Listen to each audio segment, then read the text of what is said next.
Before we dive in, I've got a quick question for you. Where are you watching from right now, and what time is it? Drop it in the comments. It's always wild seeing how far these stories travel. Now, imagine this. Michael DeSanta suddenly steps into the Red Dead Redemption 2 universe. What happens next? Let's find out. Michael DeSanta doesn't arrive in a blaze of glory. There's no dramatic gunfight, no heroic entrance. He wakes up choking on dust, the air thick with smoke and horse sweat, his ears ringing with distant gunfire instead of sirens. The first thing he notices isn't the danger. It's the silence between sounds. No traffic, no helicopters, no phones vibrating in his pocket. Just wind rolling across open land and the heavy presence of men who look like they've never known mercy. Michael has spent his entire life running from consequences, hiding behind money, therapy sessions, and carefully constructed lies. And now he's dropped into a world where none of that exists. As Michael staggers to his feet, reality begins to sink in. The clothes on his back don't belong here. His speech doesn't belong here, even his confidence. The sharp tongue and practiced intimidation feels flimsy in a place where arguments are settled with lead and survival is earned, not negotiated. This isn't Los Santos, where chaos is fast and impersonal. This world moves slower, but every mistake cuts deeper. When a group of armed riders pass him by, their eyes linger just a moment too long. Michael recognizes that look instantly. It's the look of men weighing his worth against the effort it would take to bury him. Panic creeps in, but Michael masks it the only way he knows how, with arrogance and denial. He tells himself this is temporary, that there's always a way out. There's always someone to manipulate, a deal to make, a shortcut back to comfort. But as the hours stretch on, hunger gnaws at him, and the sun beats down without mercy. A terrifying thought takes root. There is no system here to exploit, no rules to bend. In 1899, the world doesn't care who Michael DeSanta thinks he is. Out here, reputation is built with blood, and survival belongs to those willing to get their hands dirty without excuses. By nightfall, Michael realizes the cruel truth. This place strips men down to who they really are. And for the first time in his life, he can't hide behind the idea that he's smarter than everyone else. The frontier doesn't reward clever talk, it rewards action. And Michael DeSanta, the man who's always believed he could outrun his past, has just run straight into a world that won't let him forget it. Michael pushes forward because standing still is a death sentence out here. Each step through the tall grass and uneven dirt feels heavier than it should, not from exhaustion alone, but from the weight of realization settling in his chest. This world doesn't bend. It doesn't offer disclaimers or second chances wrapped in legal fine print. Every man he encounters looks hardened by necessity, not ambition.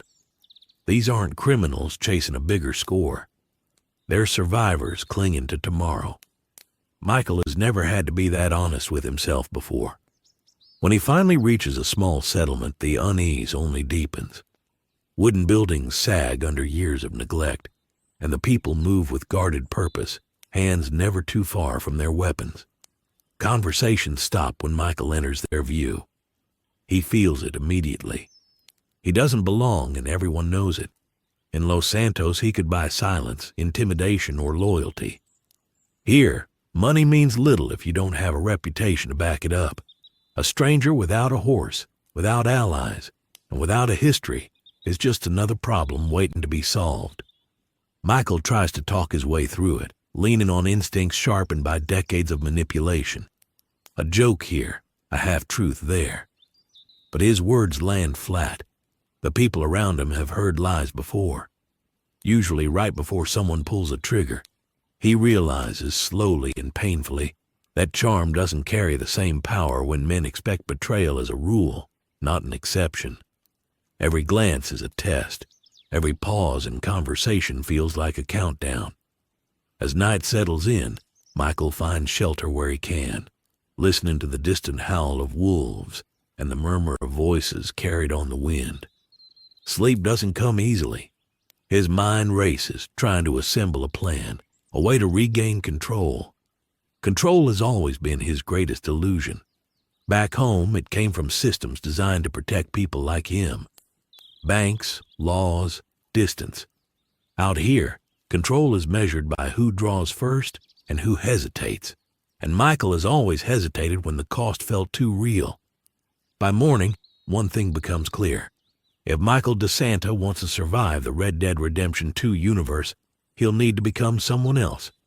Not a retired criminal playing at reinvention, but a man willing to accept that every choice carries blood with it. The frontier doesn't care about his past victories or his carefully curated regrets. It demands proof. And as the sun rises over the open plains, Michael understands that his old tricks won't save him anymore. This world is already testing him, and it's only just begun. The day stretches on, and with it, the quiet realization that Michael is being watched.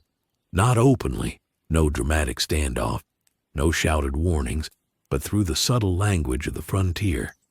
A rider slowing his pace as he passes. A shopkeeper locking eyes just long enough to memorize his face. Michael knows this feeling well. It's the prelude to judgment. Back in Los Santos, it usually meant leverage was forming against him. Here, it means something simpler and far more dangerous. Someone is deciding whether he's worth killing. As he walks the dirt road leading out of town, Michael starts cataloging the differences like a man studying a foreign battlefield. Horses instead of engines, revolvers instead of rifles with scopes, lawmen who look exhausted, not empowered.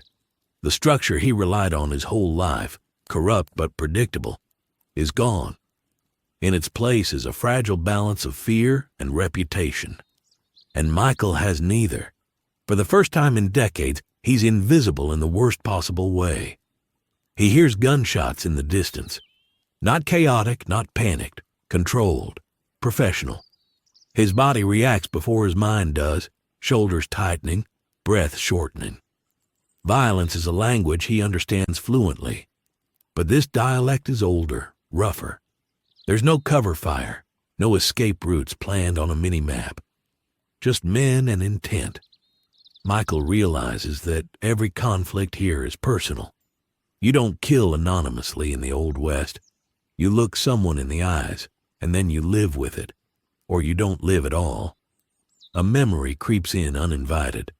Therapy sessions, Dr. Friedlander asking him why he feels empty. Michael always dodged the question.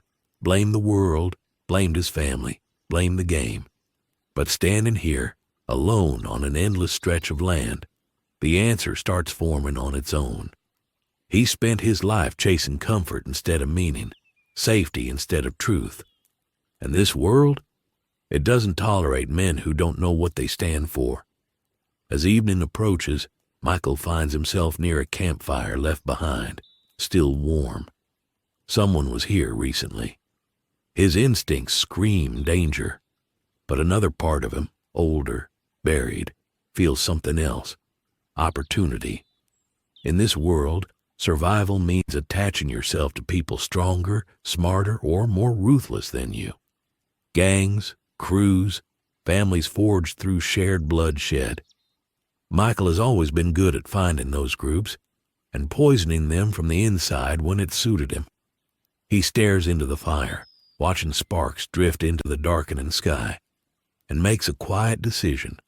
If this world runs on loyalty and fear, then he'll play the role it demands. He'll listen, he'll observe, he'll become useful, not honest, not redeemed. Useful. Because deep down, Michael knows this truth better than anyone. He doesn't change. He adapts. And the Red Dead Redemption and 2 universe is about to learn that even in a world built on grit and consequence, some men bring their own kind of ruin with them. The fire dies down as the night fully claims the land, and Michael remains seated, unmoving, as if the darkness itself is studying him. The stars overhead feel oppressive in their clarity. Too many of them, too bright, too indifferent. In Los Santos, the sky was always drowned out by city glow, a comforting illusion that someone, somewhere, was in control. Out here, the universe offers no such lies. Michael feels small in a way he hasn't since his earliest days as a thief, before the money, before the rationalizations hardened into routine. Sleep finally comes in fragments, broken by dreams that blur eras together, sirens echoing across open plains, helicopters cutting through clouds that shouldn't exist, the sound of hooves replacing the roar of engines. When he wakes, it's just before dawn, the world painted in pale blue and gold. And with the light comes clarity. This isn't a nightmare he can wake up from. This is a test, and it's already underway. Footsteps approach, slow, deliberate. Michael doesn't reach for a weapon. He doesn't have one. Instead, he does what he's always done best. He watches. A man steps into the edge of the firelight, rifle slung casually, eyes sharp but curious. Not hostile yet. Michael recognizes the posture instantly. This isn't a killer looking for blood. This is someone measuring value. And that, at least, is familiar territory. Their conversation is brief, cautious, layered with half-truths. Michael gives a name that isn't quite a lie and a story that's just believable enough. He sells himself as a man displaced by bad luck and worse decisions. The stranger listens, nodding slowly, then gestures toward the open land behind him. There's a group, he says, people who look after their own, people who don't ask too many questions, as long as you pull your weight. It's not an invitation, it's an evaluation. As the man walks away, leaving the offer hanging in the air, Michael exhales. He knows exactly what this is, the beginning of something dangerous, something familiar, a criminal family on the edge of collapse, pretending it's something noble. He's seen this movie before, lived it, ruined it. And yet he stands and follows without hesitation. Because deep down, Michael DeSanta understands the cruel symmetry of it all. He didn't escape his past. He circled back to it, stripped of modern comforts and excuses. The frontier won't give him therapy or second chances. It will give him only one thing, truth, paid for in blood and consequence. And as he walks toward the rising sun and the promise of the Linde gang, Michael doesn't feel redeemed. He feels exposed. And in a world like this, that might be the most dangerous thing of all. Michael's first real glimpse of the Linde gang doesn't feel like a meeting. It feels like an audition. Camp smoke curls into the air as voices overlap, laughter, arguments, exhaustion disguised as bravado. Men and women move with the ease of people who have lived together too long to pretend they're anything but fractured. Michael recognizes it instantly. This isn't just a gang. It's a family built on denial, loyalty enforced by necessity, and a shared belief that tomorrow will somehow be better than today. He's walked into this kind of storm before. Dutch van der Linde commands the space without raising his voice. He doesn't bark orders. He performs conviction. Every word feels rehearsed, every pause deliberate. Michael listens carefully, not just to what Dutch says, but to how the others react. Some nod eagerly, desperate to believe. Others look away, already tired of promises that keep changing shape. Dutch talks about freedom, about one last score, about a future just over the horizon. Michael feels a chill run through him. He's heard these speeches before. Hell, he's given versions of them himself. Arthur Morgan watches from the edges, quiet but alert. His eyes linger on Michael longer than the others do, not suspicious, not curious, measuring. Arthur isn't fooled by talk. He's a man who's lived long enough to know when words stop matching reality. Michael catches that look and understands the problem immediately. Dutch is a man you influence by feeding his ego. Arthur is a man you survive by not lying too loudly. That makes him dangerous. Introductions are brief. Michael offers usefulness, not history. He talks about planning, about thinking ahead, about avoiding heat before it finds you. The gang listens, some intrigued, some wary. In a world where brute force solves most problems, a man who promises foresight can be either a blessing or a liability. Dutch smiles at the idea of a thinker, someone who sees the bigger picture, someone who understands that chaos needs direction. Michael can almost feel the hook set. As the hours pass, Michael absorbs the rhythm of camp life, the way tensions simmer just beneath the surface, the way loyalty is demanded, not earned. He notices how often Dutch's name is spoken like a shield against doubt, how Arthur carries the unspoken weight of keeping everything from falling apart. Michael doesn't judge them, he relates. This is a group living on borrowed time, pretending momentum is the same thing as progress. And standing there, surrounded by men and women who believe they're fighting the world together, Michael feels the old instinct return. Not to belong, not to believe, but to position himself close enough to the center that when everything inevitably collapses, he won't be buried under it. Over the next few days, Michael begins to understand the unspoken hierarchy that keeps the Linde gang moving. Dutch is the voice. Arthur is the backbone. Everyone else orbits somewhere in between, pulled by loyalty, fear, or the simple lack of anywhere else to go. Michael watches how decisions are made, how plans are announced as destiny rather than strategy. Dutch doesn't ask for agreement.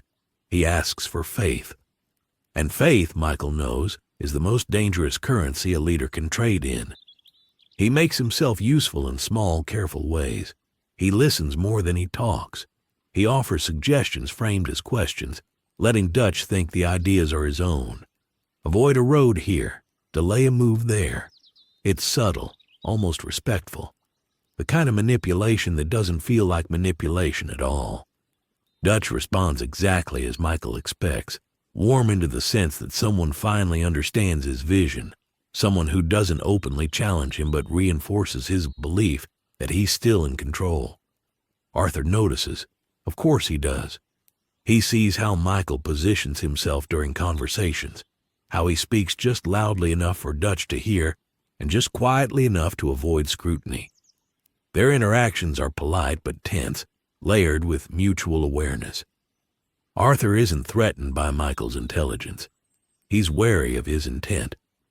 Michael, in turn, recognizes something unsettling in Arthur: integrity. Not the loud kind, but the kind that erodes lies simply by existing. It makes Michael uncomfortable in a way gunfire never could.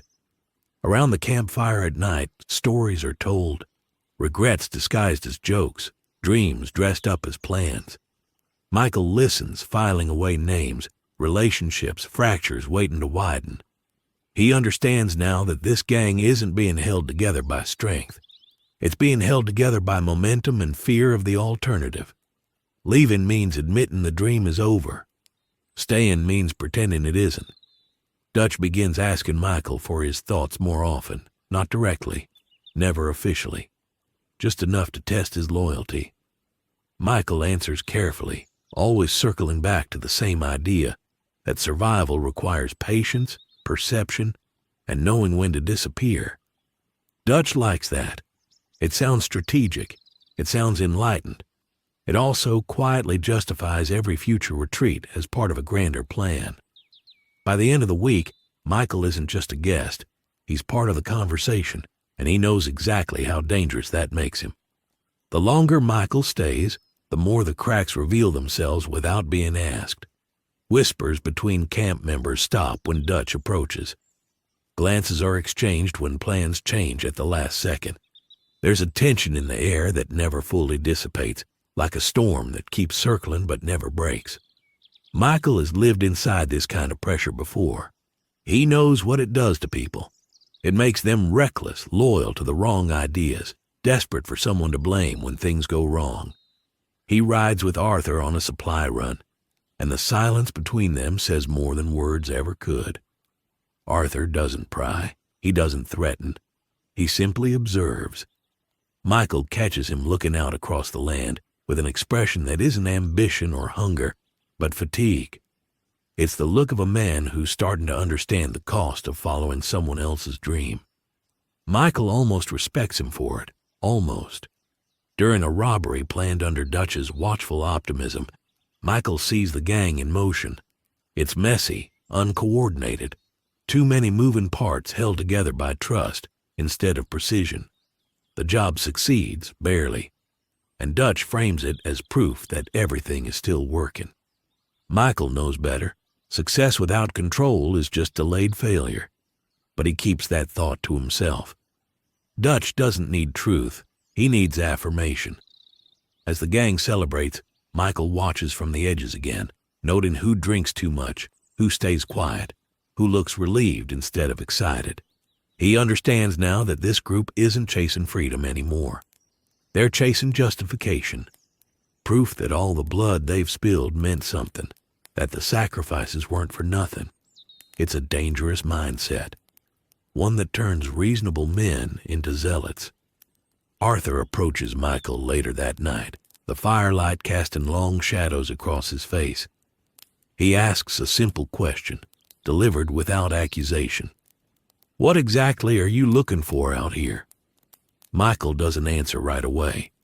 The honest response would be too revealing. Instead, he gives Arthur a version of the truth. Survival. A place to stand.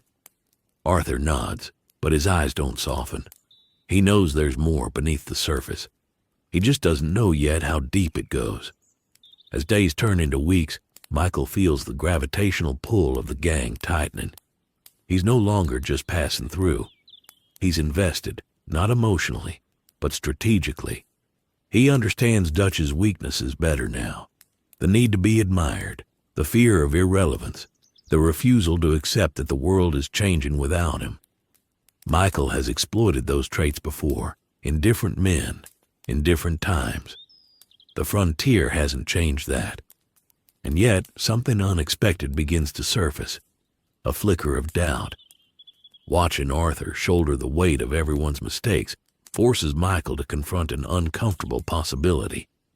That the lie he's been telling himself his entire life, that betrayal is simply survival, might not be the only way to endure. He doesn't embrace that thought. He suppresses it. But it lingers quietly, like a warning he refuses to hear. Because Michael knows how this story usually ends, and standing at the heart of a collapsing dream, he's not sure whether he's here to escape it or to hasten its fall. The shift happens gradually, almost invisibly. Michael begins to notice how often Dutch seeks him out when doubt creeps in. Not Arthur, not Hosea, Michael.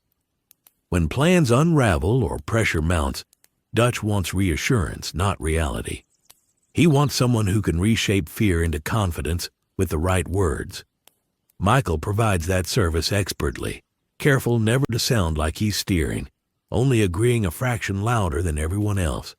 It's a familiar role, and that familiarity is what makes it dangerous. Hosea, however, sees through it. He doesn't confront Michael directly, but his glances linger with quiet understanding. Hosea has lived long enough to recognize patterns, and Michael fits one he's seen too many times before, a man who doesn't believe in the dream, but believes in the power of the dreamer. Their conversations are brief, polite, edged with subtext. Two men who understand the cost of lies, standing on opposite sides of how to use them.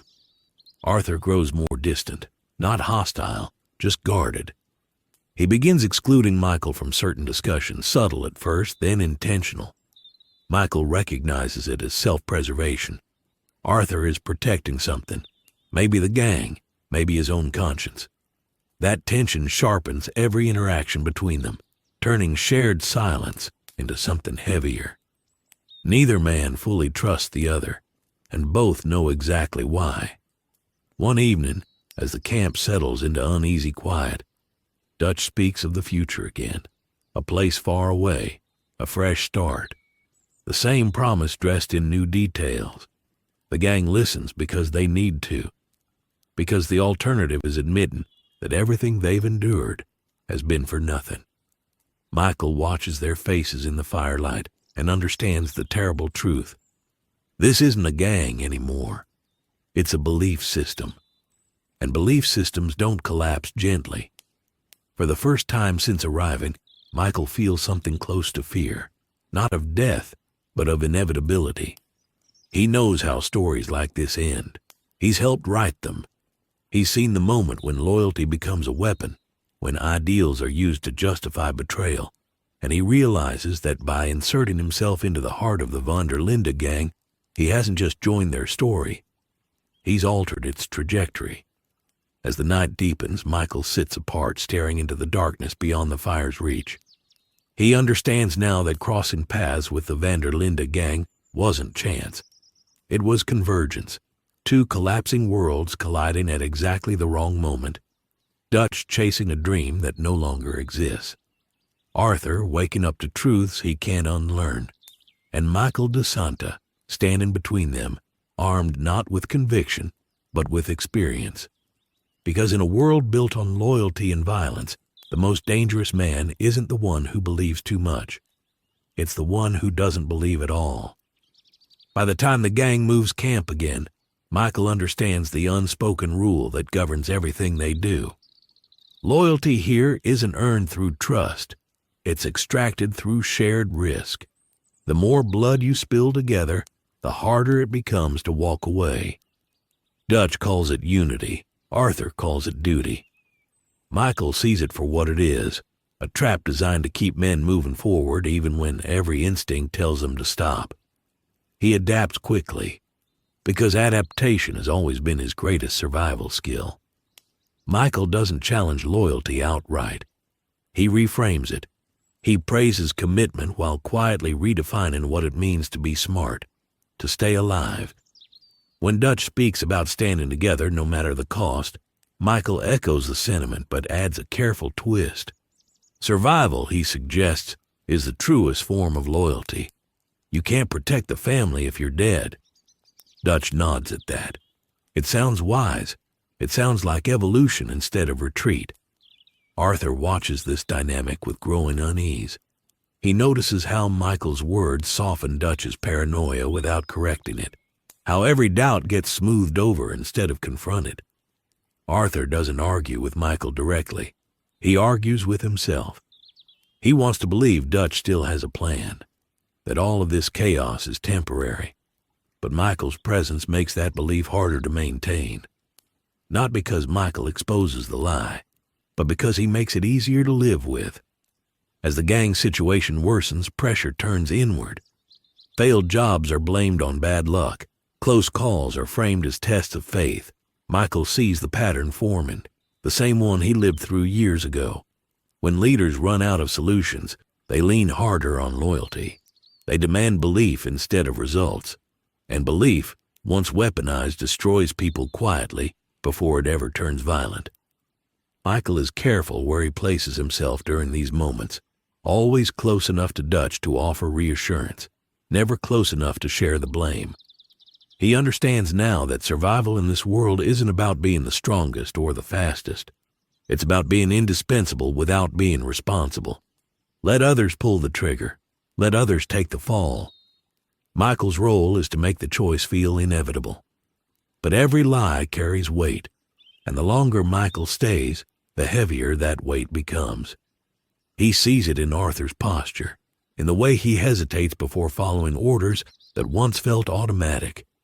Arthur is starting to count the cost, and Michael knows that when a man like Arthur begins to question loyalty, the reckoning isn't far behind. Michael begins to test the boundaries of his influence more deliberately. He offers advice during planning sessions, always framed as observation rather than instruction. "Maybe we wait," he says softly after Dutch outlines a particularly risky route. "We don't have to be first to the town. Sometimes patience is the best weapon." Dutch latches on to the idea immediately, praising him for insight. Arthur doesn't speak, but his eyes narrow. He knows what Michael is doing. He knows that every carefully worded suggestion is designed to shape decisions without leaving a trail. And that realization makes him wary in a way that Michael can sense but cannot yet fully exploit. The gang begins to rely on Michael for more than just reassurance. He observes the subtle cracks forming in relationships, the grudges held quietly under the surface, the way fear masquerades as obedience. He listens to conversations that drift into the night, paying attention to what is said and, more importantly, what is left unspoken.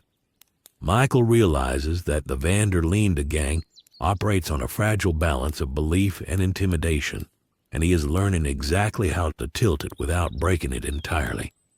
There is power in this, and he feels it hum beneath his skin for the first time in months. Arthur keeps his distance, but his presence is unavoidable. He approaches Michael cautiously, testing boundaries with small, measured words. "You understand what's at stake, don't you?" he asks one evening, voice low. Michael smiles faintly, a mixture of charm and calculation. "I understand more than you think," he says. "Sometimes surviving isn't about being right. It's about knowing which battle matters." Arthur nods slowly, recognizing the truth without condoning the method. There is an uneasy truce forming, built on respect and suspicion in equal measure. Tension simmers across the camp as smaller jobs start to go wrong. Horses bolted, supplies delayed, arguments escalating over nothing more than pride. Dutch responds with speeches and promises, never admitting failure. Michael watches carefully, noting how words can be as dangerous as guns. He subtly guides Dutch's focus, reinforcing confidence and diverting blame, while making sure no one notices that he's the one shaping perception. It's a dance he knows well, a game he's played countless times, and it feels almost too easy in comparison to the brute violence surrounding him. By the end of the week, Michael has cemented his position as both insider and observer. He is close enough to the gang's core to influence decisions, but distant enough to avoid responsibility for their mistakes. Loyalty, he has learned, is a double-edged sword. Give it freely, and you risk exploitation. Withhold it, and you invite suspicion. Michael navigates this balance perfectly, because for him, the rules of the game are as familiar as his own reflection. He knows the cost of survival, and he is willing to pay it, not with blood, but with manipulation, foresight, and the quiet art of knowing exactly when to bend the truth. As the days blur into weeks, Michael begins to see the full cost of the Linde gang's loyalty-driven structure. Men and women move under Dutch's influence with a rhythm that is equal parts devotion and desperation. He watches as minor mistakes, missed deadlines, failed heists, even a careless word, metastasize into tension that runs through the camp like an invisible current. Every misstep is measured, dissected, and weighed against the unspoken demand for total faith. Michael recognizes this pattern instantly. It is the same architecture of control he has seen in every organization, every family, every criminal enterprise he has ever touched. He knows exactly how fragile the balance is. Michael tests that balance deliberately, but subtly. During a planning session for a robbery on a small-town supply train, he suggests slight modifications. Take a longer route, strike at a different time. He frames these suggestions as caution, as prudence, as foresight. Dutch embraces them without hesitation, praising Michael for insight. The others comply because loyalty requires obedience. Michael watches how easily he can shape decisions while leaving no fingerprints. He realizes the extraordinary power that comes from being the voice that reassures the leader while simultaneously influencing the outcome. It is dangerous, it is intoxicating, and Michael thrives in it. Arthur, however, is a constant reminder that the game is never fully under control. He sees what Michael is doing, and the knowledge makes him guarded, sometimes distant. There is no overt confrontation, only careful observation, subtle tests of boundaries. When Arthur questioned Michael's advice quietly during a late-night ride, Michael responds not with defensiveness but with measured acknowledgement, revealing just enough to satisfy curiosity without exposing intent. "I'm not here to make enemies," he says. "I'm here to survive, and sometimes survival means guiding without leading." Arthur studies him, expression tight, sensing both truth and danger in the statement. Meanwhile, smaller members of the gang begin to notice Michael's influence on Dutch. Some admire it, some resent it. Tension builds quietly in the background, simmering beneath jokes, casual conversations, and nightly fires. Michael recognizes the power of perception. Loyalty is fragile because it depends on belief, and belief is easily manipulated. He begins to leverage this, subtly validating Dutch's ego while planting small, indirect suggestions that shape outcomes. Every nod, every carefully timed phrase, every smile becomes a tool in a delicate psychological game. Michael is no longer just part of the gang. He has become a subtle architect of its movements. During one particularly risky mission, the gang is forced to flee from lawmen faster than planned. Panic sets in among the newer members, and Dutch's control falters for a moment. Michael steps in, calmly directing their retreat, offering concise instructions disguised as suggestions. The chaos subsides. Dutch praises him openly, solidifying Michael's position as someone indispensable yet unobtrusive. Arthur watches, eyes shadowed, understanding the duality of Michael's presence. He is both savior and potential threat, a man capable of bending loyalty without ever firing a shot. By the time night falls and the camp settles into uneasy routines, Michael reflects on the strange equilibrium he has established. The gang is held together by illusion, fear, and necessity, and he is woven seamlessly into the fabric. Loyalty here is transactional, but Michael has learned to navigate it as effortlessly as he once navigated Los Santos. He knows that the cost of survival in this world isn't just blood. It's perception, manipulation, and the quiet management of belief. Dutch sees him as an ally. Arthur remains cautious. The rest are unaware. Michael has become the invisible hand guiding events while remaining untouchable. And yet, despite the mastery of the game, he cannot escape one nagging truth. The closer he gets to the heart of this gang, the higher the stakes, and the sharper the edge of the knife that could turn on him at any moment. In the quiet moments before sleep, staring into the dying embers of the fire, Michael contemplates the precariousness of it all. Every lie he tells, every loyalty he manipulates, brings temporary control, but deepens the danger. One misstep could unravel everything. One word, one glance, one act of misplaced trust could expose him entirely. But this is the world he has entered, and he understands it fully now. Survival isn't just about being clever or fast. It is about knowing who to trust, how to bend reality to your favor, and how to walk the knife's edge without cutting yourself. Michael DeSanta is living on that edge, and every day the price of survival grows higher. The frontier doesn't forgive mistakes, and the Linde gang doesn't forgive weakness. Michael has learned this already, and yet he continues to play the game, fully aware that his position is as much a threat to him as it is a shield. He is embedded, influential, and poised at the center of a storm he did not create but can shape. Loyalty, manipulation, and survival are no longer abstract concepts. They are the rules of life, and Michael is mastering them with every choice, every word, and every calculated smile, knowing that in this world the cost of failure is not just death.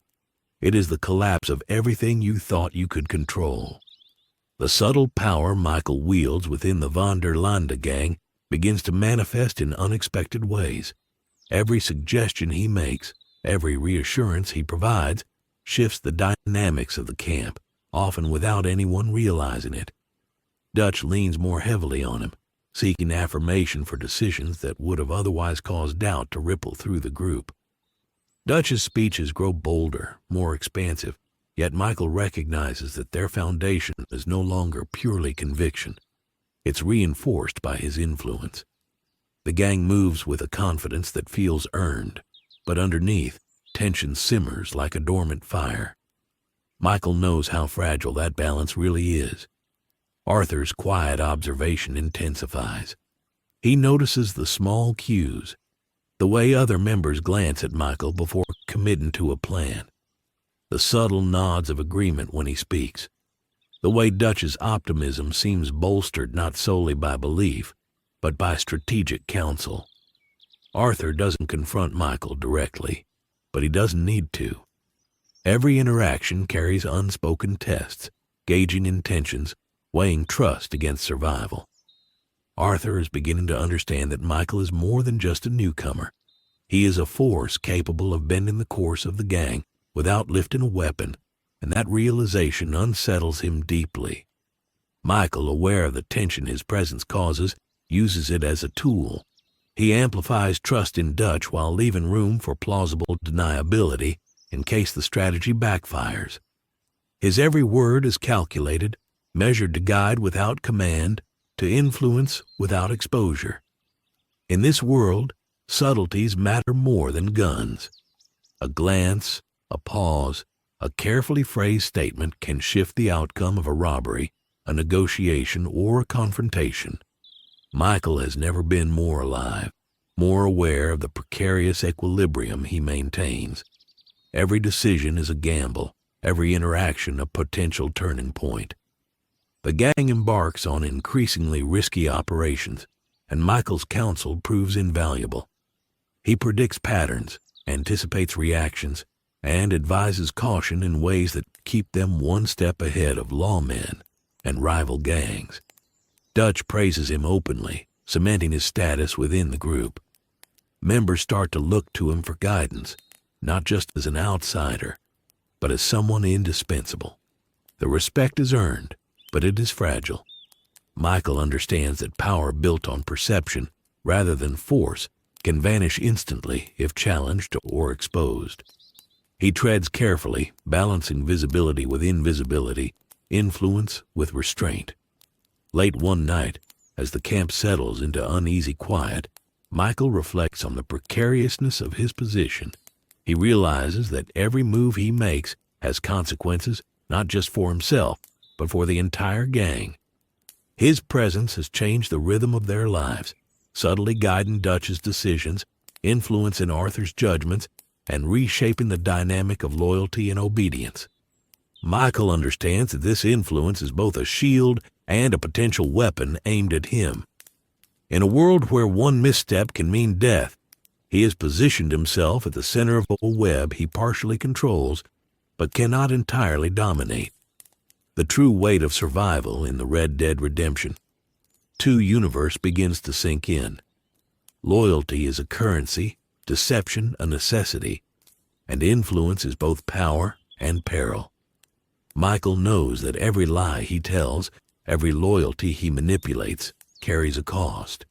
The gang's cohesion depends on perception, on belief, and on the careful orchestration of fear and hope. Michael has mastered the art of navigating this terrain, but he also recognizes that the edge he walks grows sharper with each passing day.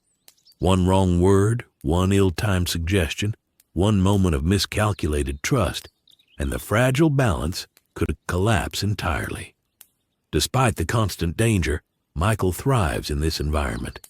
The challenge, the strategy, the subtle manipulation. It is a game he has played his entire life, now amplified by the stakes of the frontier. The difference is clear. Here, the consequences are immediate, brutal, and often irreversible. In Los Santos, failure could be negotiated, escaped, or postponed. Out here, failure is final, and the price is blood. Michael is keenly aware that survival is no longer guaranteed by cunning alone. It demands vigilance, timing, and the ability to anticipate human nature at its most desperate. As the nights grow longer and the days blur into an endless cycle of planning, movement, and execution, Michael reflects on the transformation he has undergone. He is no longer merely a guest or a strategist. He has become a silent force within the Linde gang, guiding decisions, shaping perceptions, and subtly influencing outcomes. Yet he remains acutely aware that his power is contingent on uncertainty, that any exposure could turn allies into adversaries in an instant. Survival here is about more than firepower or courage. It is about perception, manipulation, and the willingness to walk the thin line between loyalty and betrayal. By the end of this period, Michael knows one undeniable truth. He has inserted himself into the heart of a fragile empire built on dreams and blood, and his actions, choices, and calculated influence will inevitably shape its fate. Every word, every decision, every lie matters. The frontier doesn't forgive weakness, and neither does the van der Linde gang. Michael is playing a high-stakes game where the prize is survival, the cost is loyalty, and the rules are written in the language of danger, deception, and consequence. In this world, a man who can navigate lies without losing sight of truth has an edge, but edges can cut both ways. And as dawn breaks over the camp for another day, Michael rises, alert, calculating, aware that the delicate balance of loyalty, deception, and survival has shifted once again. The game has just grown more complex, and the price of miscalculation is higher than ever. The frontier is watching, the gang is watching, and Michael DeSanta knows that in a world where every man carries a gun and every truth is a weapon, survival is the only victory that matters. The first cracks of the dream appear not with a bang, but in quiet, unsettling moments. Supplies that were promised never arrive, plans that seemed foolproof falter, and every minor setback begins to accumulate into a pattern that cannot be ignored. Michael DeSanta notices it immediately. This is no ordinary failure. This is systemic decay. Dutch, once a master of persuasion and vision, starts to falter in subtle ways. His speeches, once commanding and charismatic, now carry an edge of desperation. The words still inspire, but their weight is hollowing out beneath him. Michael observes this with a mix of fascination and caution. He knows how quickly a leader without control becomes a liability to everyone around him, and he also knows that in a world like this, instability can turn allies into enemies overnight. Arthur Morgan's transformation accelerates as he begins to openly question the logic of Dutch's decisions. Michael watches the tension grow between them like a storm brewing in slow motion. Arthur is no longer content to simply follow, and Dutch is no longer capable of convincing him to ignore reality. Michael recognizes the parallels with his own past life. Leaders who fall in love with their own rhetoric, followers who cling to loyalty, even when their survival is at stake. In Los Santos, Michael manipulated such dynamics daily, and now he is observing them unfold in real time in a world without safety nets or backups. Michael's role in the unfolding collapse becomes increasingly clear to him. He is neither the cause nor the solution, but a catalyst. His suggestions, his reassurances, his subtle influence over Dutch have allowed certain decisions to gain traction that might not have survived scrutiny otherwise. He has shaped the dream without fully committing to it. Now the consequences of those actions are beginning to manifest, and Michael feels a strange combination of anticipation and dread. He knows that the final unraveling will demand choices that cannot be undone and loyalty that cannot be bought. The first major blow comes in the form of an ambush. What was supposed to be a simple raid on a wealthy homestead turns into chaos, with bullets flying and horses panicking. The gang barely escapes, but the cost is immediate. Wounded men, lost supplies, and morale shattered. Dutch calls it a lesson, a test, a minor setback. Michael hears the tension behind the words, the cracks in the veneer of confidence. Arthur is quiet during the debriefing, the silence speaking volumes about his perception of the situation. Michael can see it, feel it, and recognize the inevitable trajectory. The dream, once so alluring, is beginning to crumble under its own weight. Michael begins to anticipate the fractures that will follow. Rival factions smell weakness, lawmen grow bolder, and internal disagreements that were once manageable now threaten to erupt into outright conflict. He observes members of the gang whispering in corners. glances that linger too long, questions asked in tones that are too quiet to ignore. Loyalty is no longer enough to hold the group together. Fear, admiration, and ideology are all fraying at the edges. Michael knows that once momentum halts, the collapse will accelerate, and there will be no stopping it. Even as chaos grows, Dutch continues to cling to the idea of freedom and the perfect score. He rallies the gang with speeches full of passion and promises, but Michael notices how the same rhetoric fails to mask doubt in the eyes of some members. Hosea, usually calm and thoughtful, begins to question more openly, though cautiously. Others are becoming more erratic, making impulsive choices that put everyone at risk. The dream that once moved them all forward is now a burden, dragging the gang toward its own destruction, and Michael watches it happen with a strategist's eye, knowing that survival in this world is less about heroics and more about recognizing which fires to feed and which to let burn. Michael's perspective begins to shift as he confronts a stark realization. In Los Santos, chaos was a game with rules he could manipulate, a world that could be bent, delayed, or avoided through cunning and deception. Here, in the Red Dead Redemption 2 universe, chaos is final, and every decision carries consequences that cannot be delayed or mitigated. The collapse is no longer hypothetical. It is inevitable. Michael understands that the Linde gang is trapped in a narrative larger than any of them, and that survival is not determined by courage or loyalty, but by the ability to see the end coming and maneuver within it without being destroyed. As the gang continues its disorganized retreat after the ambush, Michael notes how Dutch doubles down on charm and manipulation to maintain cohesion. Every word, every gesture, is a calculated attempt to patch cracks that cannot be hidden indefinitely. Yet each overreach stretches the bonds of loyalty thinner, and Michael senses that the tipping point is close. Arthur's growing skepticism and quiet defiance are signals of the instability building beneath the surface. The men are still moving together, but their steps are heavier, more cautious. The dream is still alive, but only barely, and every moment prolongs the inevitable reckoning that Michael knows is coming. The realization weighs heavily on him. Unlike Los Santos, where failure could be escaped or rewritten, here the consequences are permanent. Deadly mistakes cannot be avoided through influence alone. The collapse will demand sacrifices that are irreversible. Michael sees the first signs of panic in minor arguments and hastily made decisions, in the way some members begin to question Dutch's vision outright. Even small cracks can become chasms if left unchecked, and Michael understands that the dream is no longer a shared aspiration. It has become a liability. As night falls, Michael finds himself alone for a moment, reflecting on the events of the day. He feels the tension in the air, the weight of choices made and those yet to come.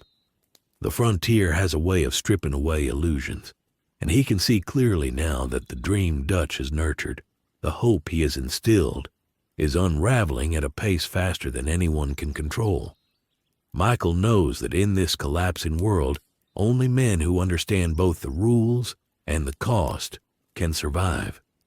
And he is learning, perhaps too well, exactly what it will take to endure when ideals no longer protect you and loyalty is no longer enough to save you. The collapse is not sudden. It is gradual, creeping, relentless. Michael witnesses as each failure, each miscalculation, and each misguided act feeds into the next. A minor dispute over supplies escalates into arguments that divide the camp. Rumors spread, fueled by fear and fatigue. Trust erodes incrementally, so subtly that it almost goes unnoticed until it is too late. Michael recognizes the signs immediately. He has seen patterns like this before, in gangs, in corporations, in his own life. The dream is unraveling, and the question is no longer if it will fail, but how badly it will hurt when it does. The first members of the gang begin to question whether the pursuit of freedom is worth the cost. Their devotion to Dutch wavers as exhaustion and fear outweigh hope. Michael observes the subtle but unmistakable signs of fracture, hesitant glances, unspoken disagreements, small acts of defiance. He knows that once these seeds take root, there will be no turning back. The dream, the perfect illusion of freedom and loyalty, is dissolving, and survival will demand more than courage or cunning. It will demand decisiveness, ruthlessness, and the willingness to act when others cannot. By dawn, Michael has made his assessment. The dream is dying, and the collapse is accelerating. Dutch continues to rally the gang with speeches and bravado, but the effectiveness of his charm is waning. Arthur's quiet defiance grows more pronounced. Minor skirmishes are becoming dangerous, fueled by frustration and exhaustion. Michael understands that the tipping point is near. The dream that once held them together now threatens to tear them apart completely. And standing at the center of it all, Michael de Santa knows that his survival will depend not on loyalty or courage, but on his ability to navigate the chaos, manipulate perception, and act decisively when the collapse finally reaches its peak. Michael watches the camp as the sun rises, shadows stretching across the ground, and realizes that the Van der Linde gang is no longer just a family or a gang. It is a powder keg, a fragile structure held together by belief and fear. Every member is teetering on the edge of despair or defiance. The dream, once a guiding light, is now a burden, and Michael understands that its collapse is imminent. The question is no longer about what they will lose, but who will survive the fallout. And Michael knows more clearly than ever that surviving the end of a dream in this world will require more than skill. It will require cold calculation, an unflinching eye, and the ability to embrace a truth he has long avoided. The frontier does not forgive, and the dream dies for all who are not prepared to pay the ultimate price. The gang's cohesion begins to falter under pressure. Small mistakes ignite arguments that were once ignored. Frustration festers in the quiet moments between jobs, and Michael can feel the tension like static in the air. Dutch's voice, once magnetic and unifying, now carries an edge of desperation, betraying cracks he cannot hide. He still commands loyalty, but that loyalty is brittle, held together by hope and fear rather than confidence. Michael observes this with a detached clarity, recognizing the patterns that signal an inevitable implosion. Arthur's skepticism grows more pronounced. He questions decisions openly now, no longer content to follow blindly. The subtle glances he exchanges with other members reveal his influence. Others are beginning to notice inconsistencies, small lapses that Dutch cannot explain away. Michael watches these dynamics unfold, knowing exactly how quickly distrust can spread. He understands that once doubt becomes visible, the structure of loyalty begins to crumble, and chaos moves faster than any plan can contain. Michael begins to play a more strategic role in the collapsing dream. He offers suggestions during moments of crisis that seem prudent, framed as concern rather than manipulation. Dutch seizes them eagerly, grateful for reassurance. The rest of the gang follows without hesitation, trusting both Dutch and the advice that now seems inseparable from his leadership. Michael guides outcomes with precision, steering the gang through danger while remaining untouchable, influencing the path of collapse without becoming directly responsible for the failures themselves. Yet even as he navigates the chaos, Michael notices the human cost. Exhaustion, frustration, and fear weigh heavily on the gang members. Relationships strain under the pressure, arguments escalate over minor disputes, and loyalty frays at the edges. Michael understands the calculus. In the frontier, survival is not just about skill or courage. It is about perception, influence, and timing. Every decision carries weight, every word shapes morale, and every action can tip the balance between cohesion and dissolution. The tipping point arrives during a botched robbery on a wealthy landowner's property. What should have been a straightforward job descends into chaos. Horses panic, Shots are fired indiscriminately, and injuries are sustained. Dutch spins the narrative to maintain morale, framing it as a necessary lesson. Michael recognizes the danger immediately. He sees the panic in faces, the hesitation in hands, the doubt in eyes that were once full of faith. Loyalty alone cannot survive repeated failure, and Michael knows the cracks will widen. Arthur's confrontation is subtle but undeniable. He questions Dutch directly, challenging decisions that have led to unnecessary risk. The conversation is heated but controlled, the kind of exchange that carries immense consequences if handled incorrectly. Michael observes, calculating, noting which members side with whom, who remains silent, and who begins to hedge their loyalty. He understands that the collapse is no longer hypothetical. It is active, spreading like wildfire, and each interaction has the power to fan the flames. As night falls, Michael retreats for a moment of solitude, reflecting on the patterns of collapse. He understands the inevitability of what is coming. Dutch clings to the dream, Arthur prepares for the truth, and the gang teeters on the edge of complete disintegration. Michael knows that his survival depends not on allegiance to any ideal or person, but on his ability to navigate the chaos, exploit opportunities, and remain a step ahead as the dream disintegrates around him. The collapse is relentless, subtle, and unavoidable. Michael watches as fear, exhaustion, and doubt replace trust. Arguments erupt, plans unravel, and decisions once made with confidence now carry hesitation. Loyalty is strained to its breaking point.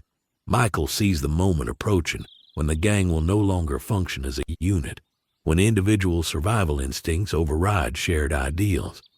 He understands that the dream is gone, and only those capable of adapting quickly, calculating precisely, and acting decisively will endure.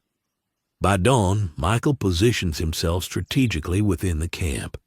He knows who will follow orders unquestioningly, who will hesitate, and who will openly defy Dutch. The collapse is no longer a theory. It is a present reality, unfolding with every step, every conversation, every unspoken doubt. Survival now depends on perception, timing, and ruthless calculation. Michael DeSanta knows that in this moment influence is power, foresight is currency, and loyalty can be both a weapon and a liability. The dream has begun to die, and only those who navigate its fall with clarity and precision will emerge unscathed. Michael can feel the tension in the camp thickening with each passing day. The Linde gang, once a tightly bound unit, now moves under a fragile, invisible pressure that no speech or promise can fully relieve. Members whisper in corners, small disagreements flare into arguments, and the smallest misstep can set off a chain reaction of panic and blame. Michael watches all of it with a strategist's eye, noting how fear and fatigue are beginning to outweigh loyalty. He sees the subtle shifts in body language, the hesitation before following orders, the doubt flickering in eyes that once glimmered with unshakable faith. Dutch, in particular, is showing signs of strain that Michael has seen countless times before. His speeches are longer, louder, more desperate, as if volume can replace certainty. Michael recognizes the pattern. Leaders who cannot control outcomes begin to manipulate perception to maintain the illusion of authority. He watches as Dutch doubles down on charm and rhetoric, convincing some members to stay committed while others quietly question every word. The gang's cohesion is hanging by a thread, and Michael knows that the smallest spark could ignite the collapse entirely. Arthur Morgan has evolved into a central figure in this unraveling. He is no longer simply a follower. His quiet defiance, measured challenges, and cautious questioning of Dutch's decisions expose weaknesses that were once invisible. Michael studies their interactions closely, noting the push and pull of influence, trust, and fear. Arthur has begun to rally the more skeptical members subtly, using his reputation and moral compass to sway opinions without openly defying Dutch. Michael realizes that Arthur is both a stabilizing force and a threat to Dutch's fragile authority, and that the interplay between them will accelerate the breakdown of the dream. Michael positions himself carefully, never overtly taking sides, but subtly guiding outcomes. He continues to provide Dutch with reassurances that reinforce confidence while quietly steering decisions toward pragmatism. He mediates minor disputes without drawing attention, ensuring the gang continues to function while preventing complete chaos. Every action, every word, is calculated to maintain a delicate balance between influence and invisibility. Michael understands that his survival depends on reading the fractures and exploiting them without becoming the target. A particularly disastrous encounter with lawmen underscores just how far the dream has fallen. A planned raid on a small trading post goes horribly wrong. Horses panic, shots are misfired, and several members are wounded. Dutch spins the narrative to maintain morale, declaring it a lesson in courage and resilience. Michael notes the fear hidden beneath forced bravado, the tension threading through every interaction. Loyalty alone can no longer bind the group. Members hesitate, question, and for the first time openly doubt their leader's decisions. The illusion of unity is collapsing. Michael's understanding of human nature allows him to navigate these treacherous waters. He observes who remains loyal out of hope, who complies out of fear, and who quietly plots alternatives. He anticipates the consequences of every miscalculation, knowing that survival in this environment is dictated not by strength or ideals, but by perception, influence, and timing. The collapse of the dream is not dramatic. It is quiet, insidious, and relentless. Each decision Dutch makes, each misstep by the gang, accelerates the unraveling, while Michael maneuvers with calculated precision. Even as chaos grows, Michael sees opportunity. The fractures within the gang offer him protection, influence, and leverage. Those who hesitate look to him for guidance. Those who question seek validation, and Dutch relies on him to maintain the illusion of control. Michael's ability to navigate the collapse has made him indispensable, yet it also paints a target on his back. He understands that in a world where loyalty is tested by failure and fear, influence is both a shield and a weapon, and every calculated move carries immense risk. By nightfall, the atmosphere in camp is electric with tension. The dream that once inspired loyalty now fuels anxiety. Small arguments, whispered doubts, and mismanaged operations have eroded the cohesion that Dutch fought so hard to maintain. Michael sits back, observing the intricate dynamics of fear, devotion, and pragmatism that now govern every interaction. He knows that the tipping point is imminent. The collapse is no longer a future threat. It is here, unfolding moment by moment, and survival will require more than cunning.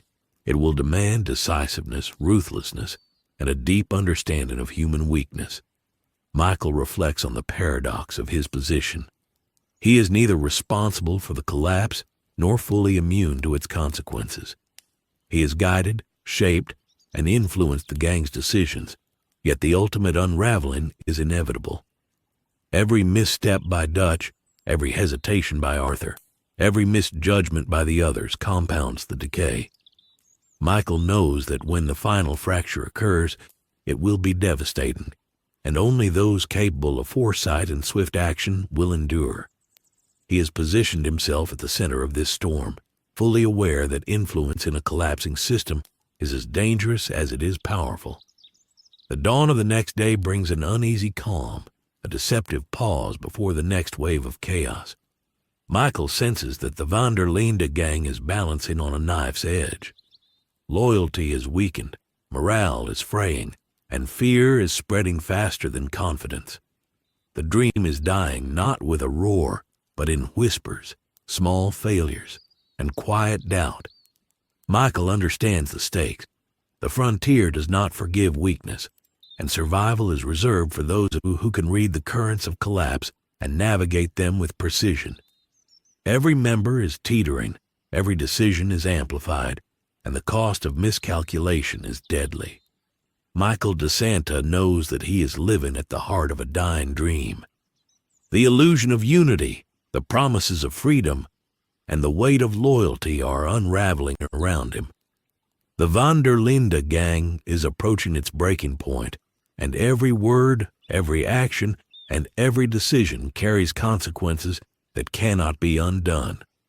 Michael understands that in a world where ideals no longer protect you and loyalty is fragile, survival depends on perception, calculation, and the willingness to act decisively when the inevitable collapse reaches its peak.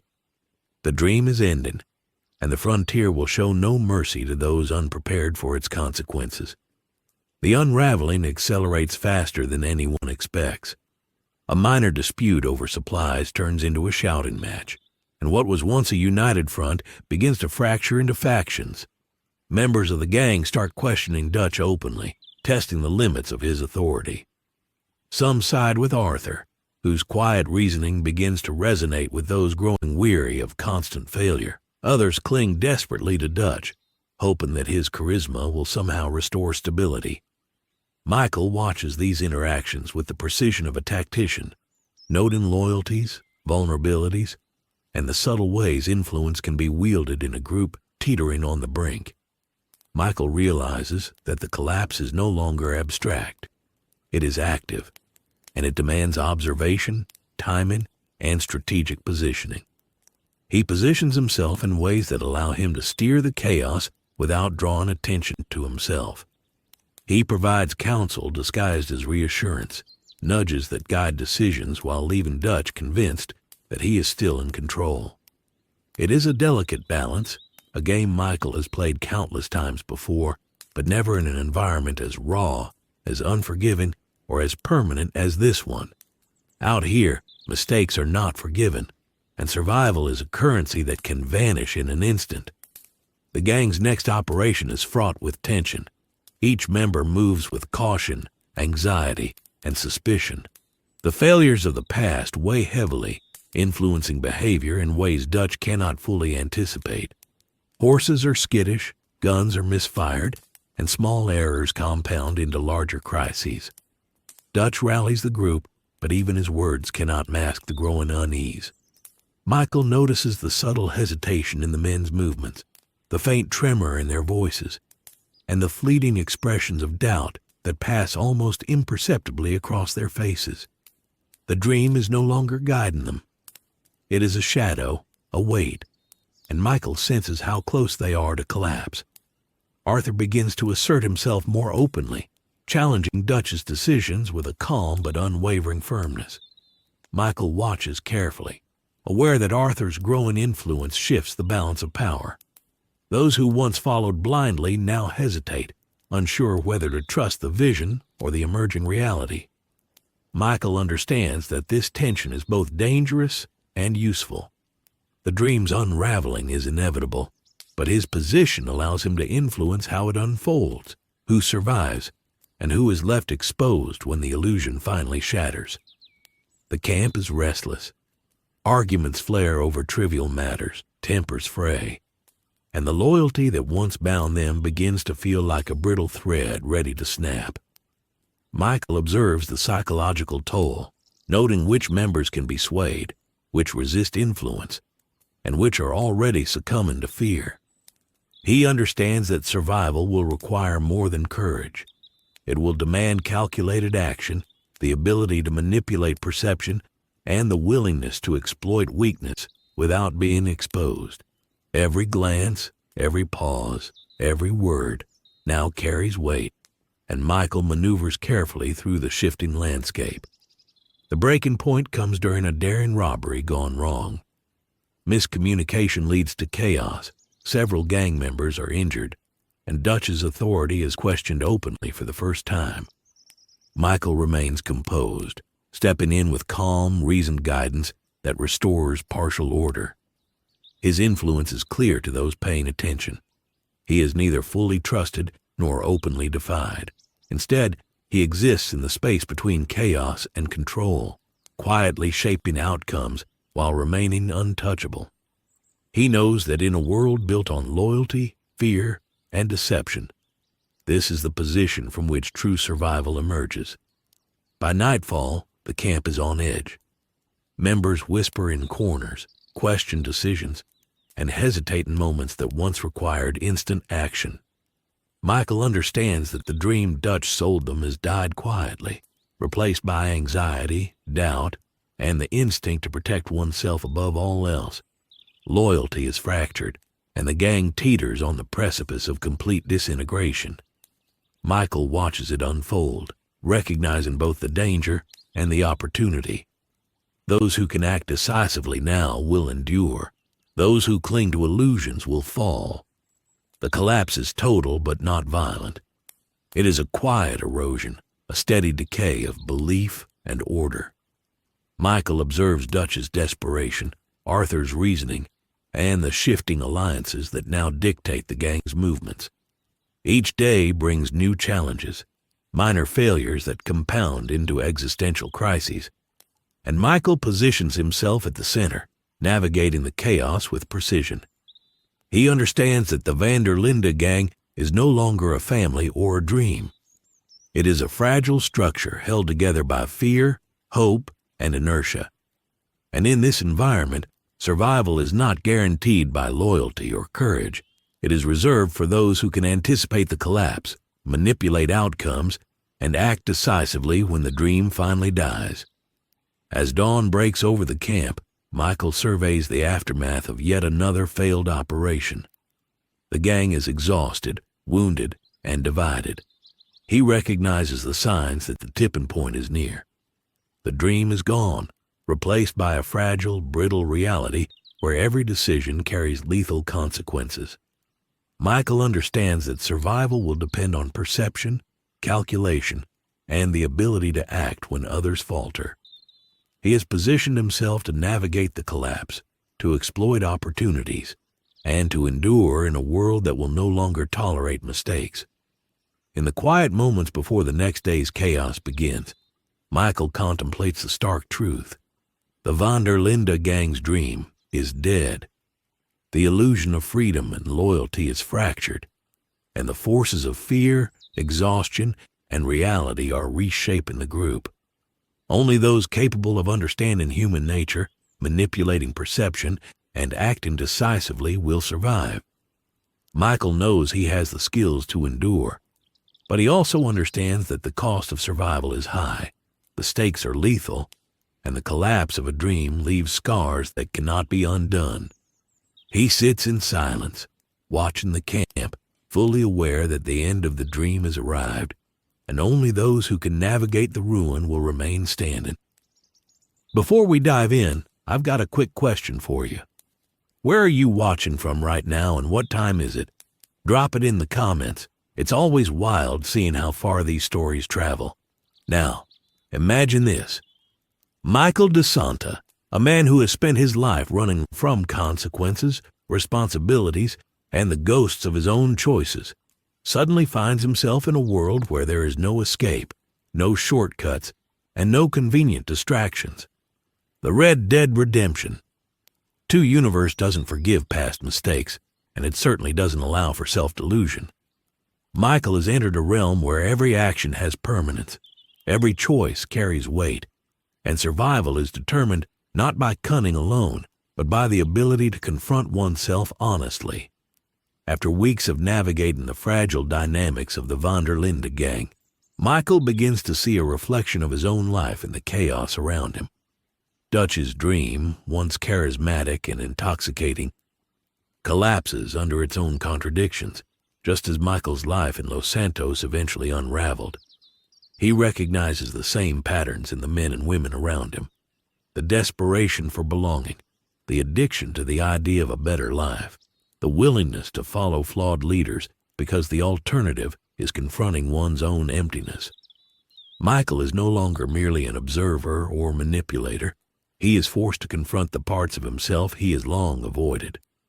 In quiet moments at camp, Michael watches the others sleep or nurse their wounds, and he realizes that, despite his skills and his carefully constructed detachment, he carries the same vulnerabilities. He cannot outrun fear, guilt, or the consequences of past choices. Every step he has taken, every lie he has told, every manipulation he has executed to survive in Los Santos now seems almost childish in comparison to the stark reality of this frontier.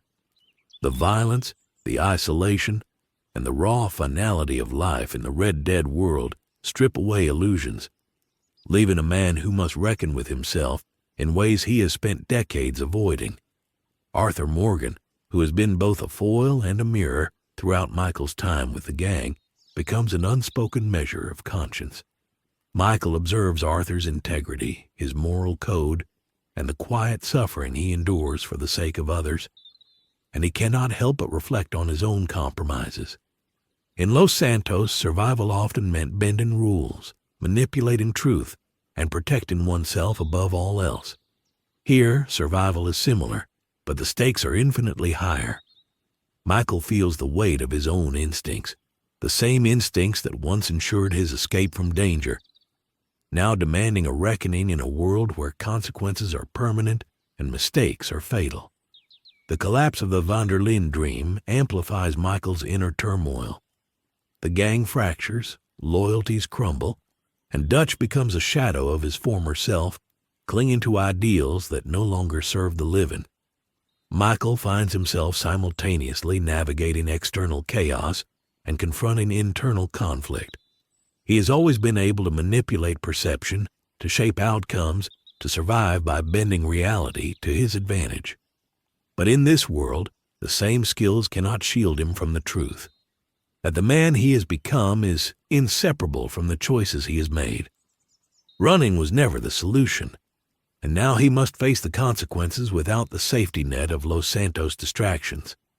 Every decision he makes is now layered with dual responsibility, the tangible need to protect himself in a violent, unforgiving environment, and the intangible reckoning with who he is and what he has become. Michael cannot escape his nature. He cannot rewrite the past. He can only navigate the present, balancing survival, influence, and morality in a world that punishes the slightest miscalculation. Every interaction with Dutch, Arthur, or the other gang members carries this dual weight, forcing Michael to confront both the external collapse of the dream and the internal unraveling of his own carefully maintained identity. Michael begins to understand that survival in this reality is not solely about cunning, manipulation, or physical skill. It is about acceptance of danger, of human imperfection, and of oneself. Every quiet moment of observation, every calculated intervention in the gang's unraveling becomes an exercise in self-reflection. Michael cannot simply escape the consequences of his presence or the choices that brought him here. Each decision now carries the echoes of his past, his instincts, and his unresolved conflicts, creating a tension that is as psychological as it is practical. As the gang continues its fracturing journey, Michael notices the subtle consequences of actions that once seemed inconsequential. Words spoken in jest turn into arguments, minor mistakes cascade into life-threatening scenarios, and the illusion of control slips through every finger. Michael understands the pattern intimately, recognizing in the Linde gang what he has long known about himself, that dreams, ideals, and plans are fragile, and that the structures we build to contain them are often more fragile than the human hearts that sustain them. In the midst of this chaos, Michael is forced to reconcile with a truth he has long evaded. He is the same man in every world he enters. The environment may change, the rules may shift, but he carries his instincts, fears, and flaws everywhere. The Red Dead frontier has no tolerance for illusion, no patience for evasion. Michael realizes that the only way to endure, to navigate the collapse of a dream, and to survive the moral and physical perils of this world is to confront himself fully, to accept that running, manipulating, or deflecting will not erase his nature, only prolong the inevitable confrontation with it. And as he rides through the wilderness observing the fractured gang, the law closing in, and the tangible decay of Dutch's empire, Michael begins to grasp the magnitude of what it means to face oneself in a world that allows no second chances. Survival here is not just a matter of skill or cunning. It is a matter of honesty with one's own instincts, one's fears, and the consequences of every choice. The frontier strips away pretense, leaving a man exposed to his own contradictions. Michael de Santa is confronted not only by the collapse of a dream, but by the inescapable truth that he cannot escape himself.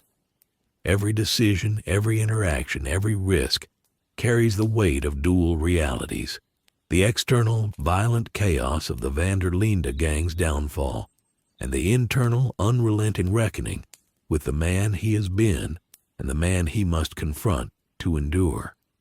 In this harsh world, there is no running, no manipulation, no shortcuts, only the long, deliberate navigation of danger, morality, and self-awareness. Michael has entered the frontier believing he could manipulate the dream around him, but he soon realizes that the true challenge is navigating the man within. Michael rides at the edge of chaos, balancing strategy with survival, influence with invisibility, and action with introspection. Each step forward in the wilderness mirrors the journey within, a path that cannot be avoided, cannot be negotiated, and cannot be escaped.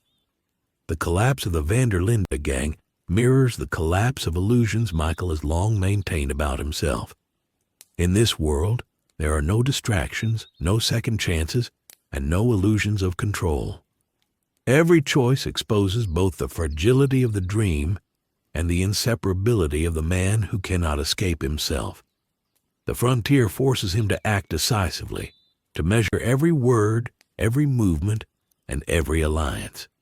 The lessons of Los Santos are inadequate here. Violence, manipulation, and cunning alone cannot guarantee survival. Michael must confront the inevitability of consequence and the permanence of human nature.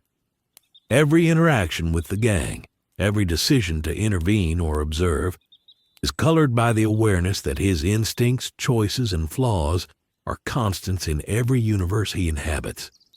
The Red Dead world strips him bare, forcing Michael to recognize that he cannot outrun himself, and that survival demands an unflinching reckoning with the man he truly is. Michael's journey through the collapse of the dream is mirrored by his journey within.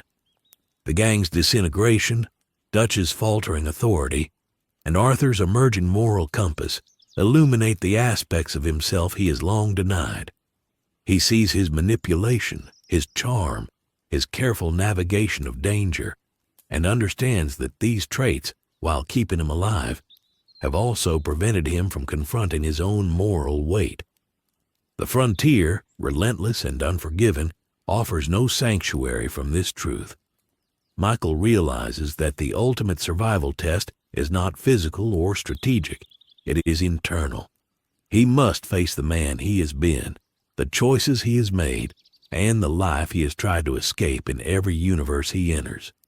Michael de Santa, for all his skill, cunning, and ability to manipulate events around him, understands now that the collapse of the Linde dream has mirrored a larger truth.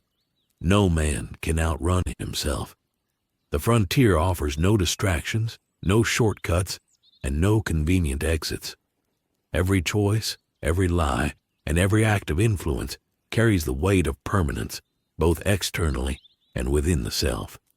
Survival, he realizes, demands more than cunning.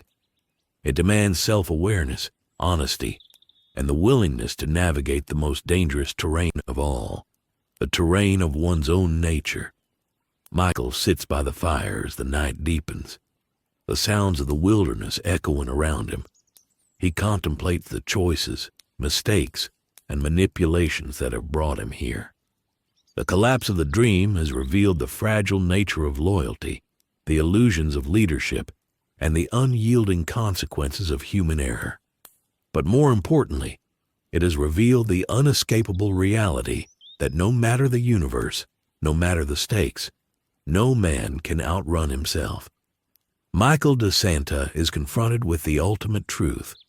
In every world, in every story, Survival requires mastery of the environment and mastery of the self, and the latter is far more dangerous, far more relentless, and far more unavoidable than anything the frontier can throw in his path.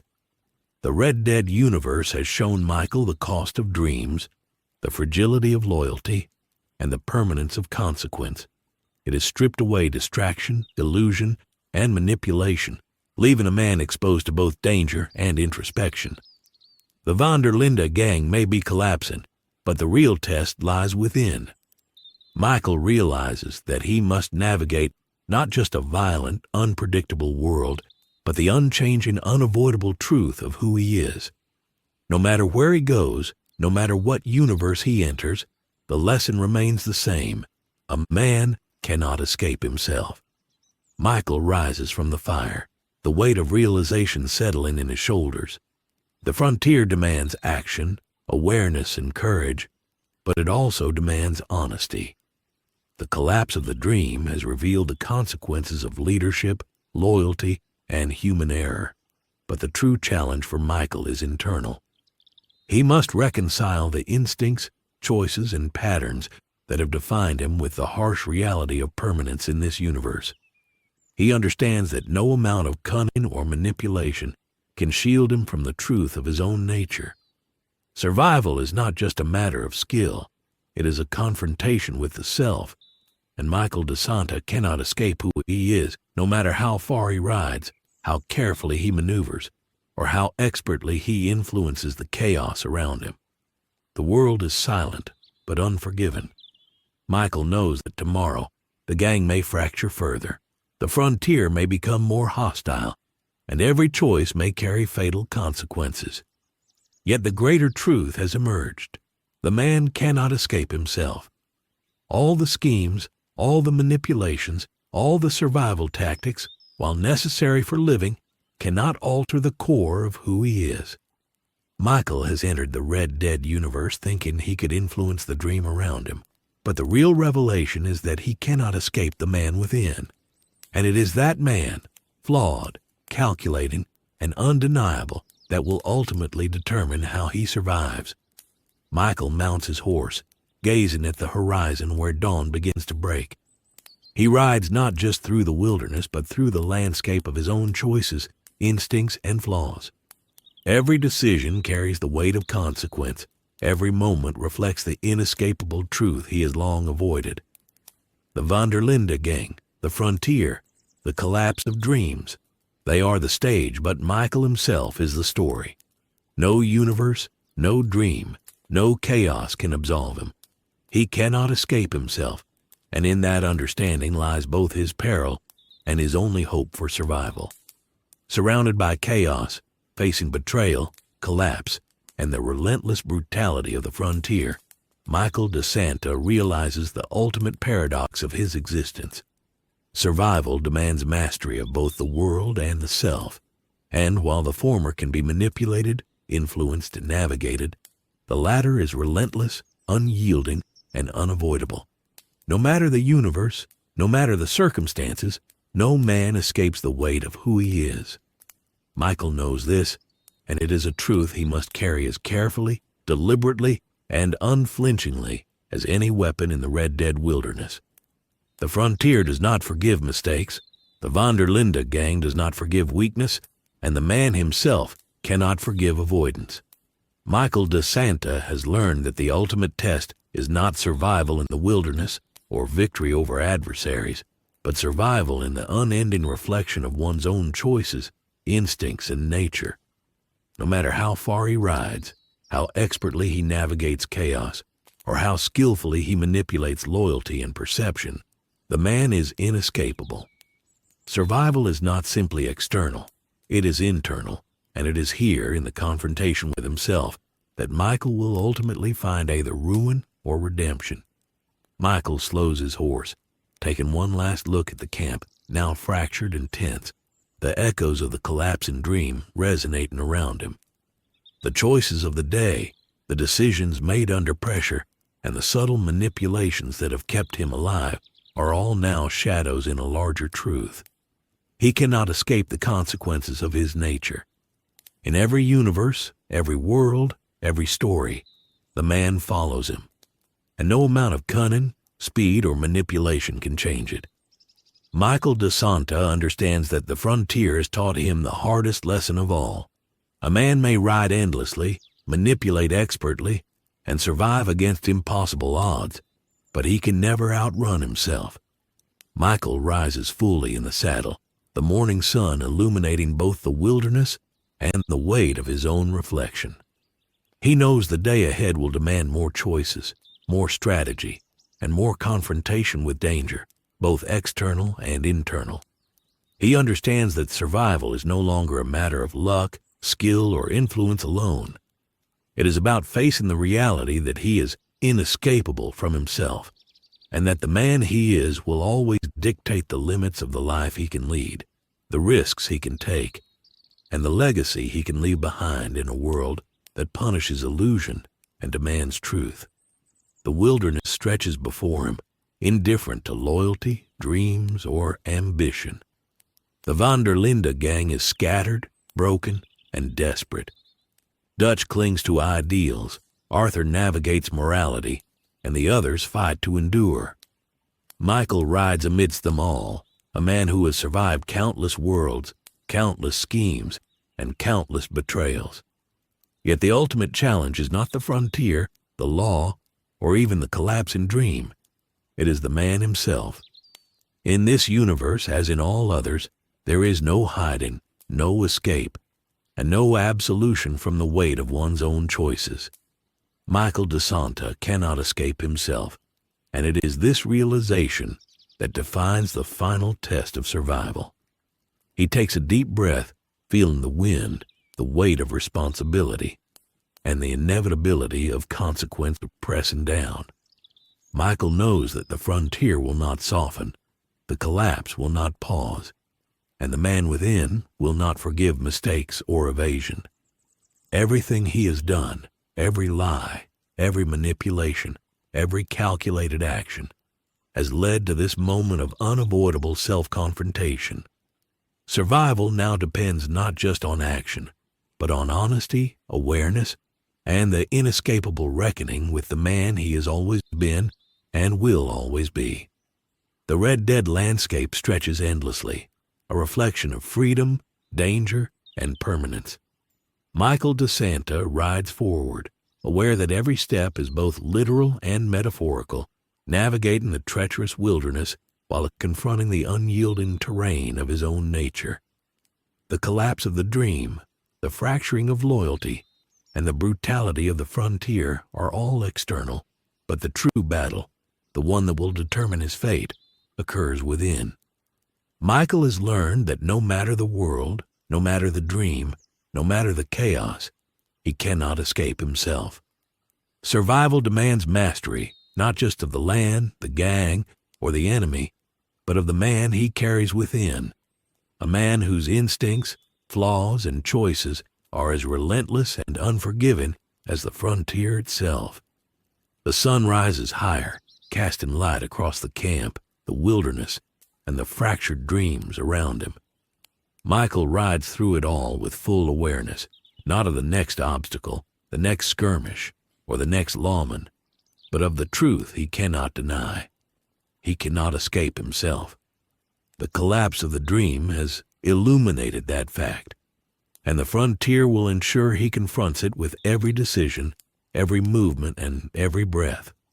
The ultimate challenge of survival in every universe he inhabits is no longer external, it is internal.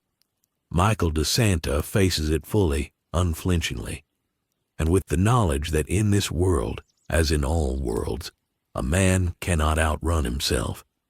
The Red Dead universe has stripped away illusion, leaving only reality and consequence.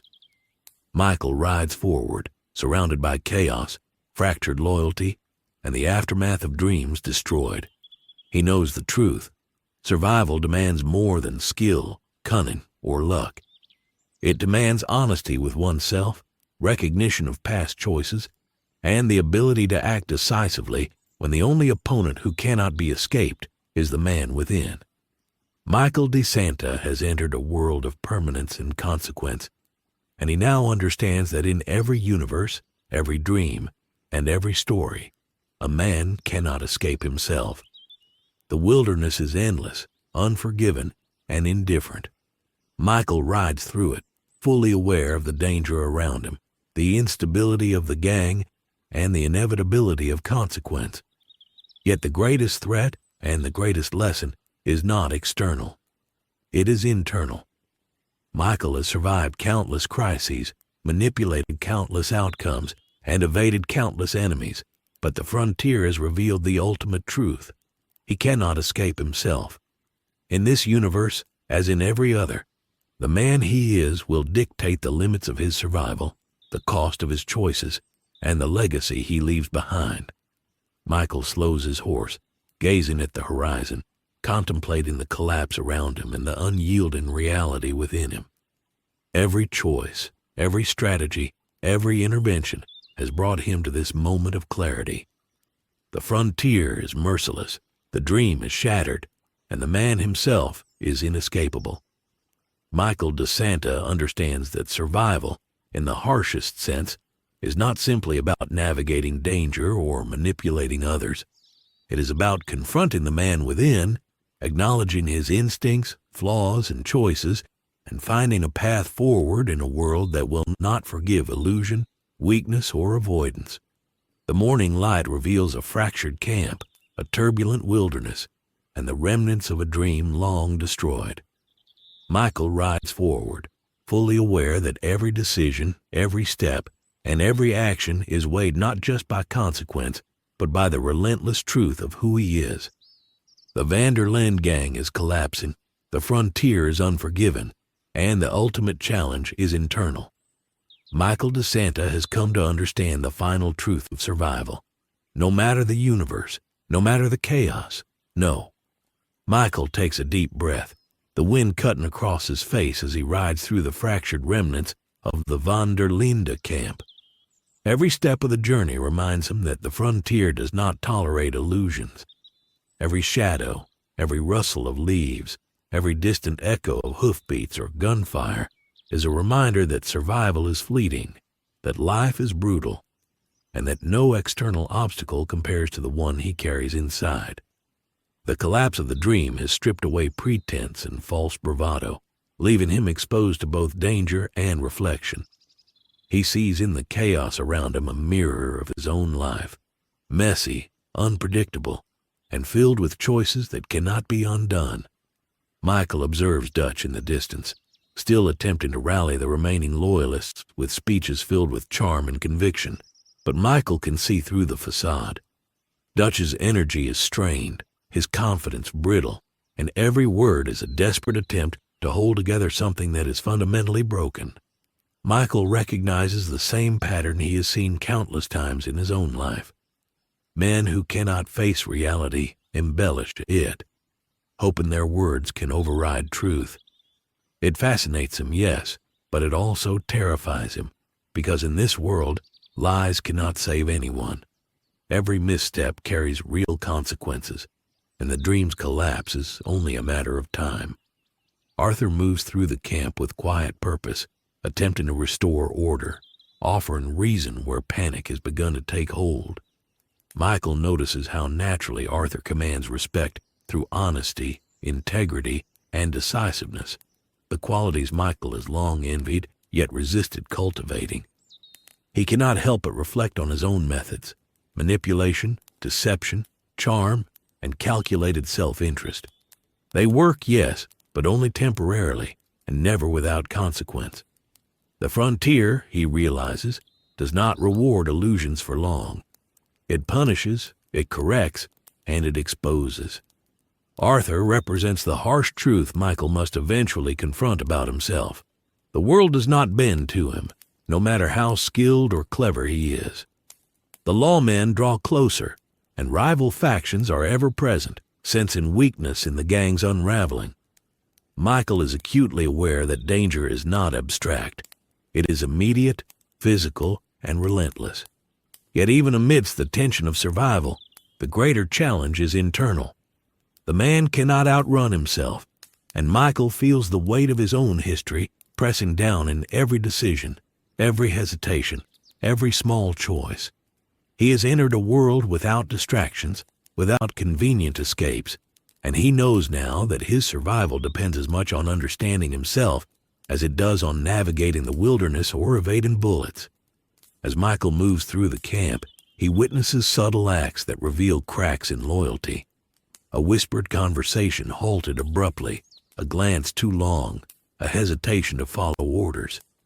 He understands the psychology of it immediately. Fear, fatigue, and disillusionment have replaced idealism. The dream that Dutch sold them no longer motivates, it divides. Michael sees the consequences of leadership that promises freedom but delivers chaos, and he understands in a visceral way that this is a reflection not only of Dutch, but of every leader he has ever followed or opposed in his own life. He rides alongside Arthur briefly, observing his interactions with the gang.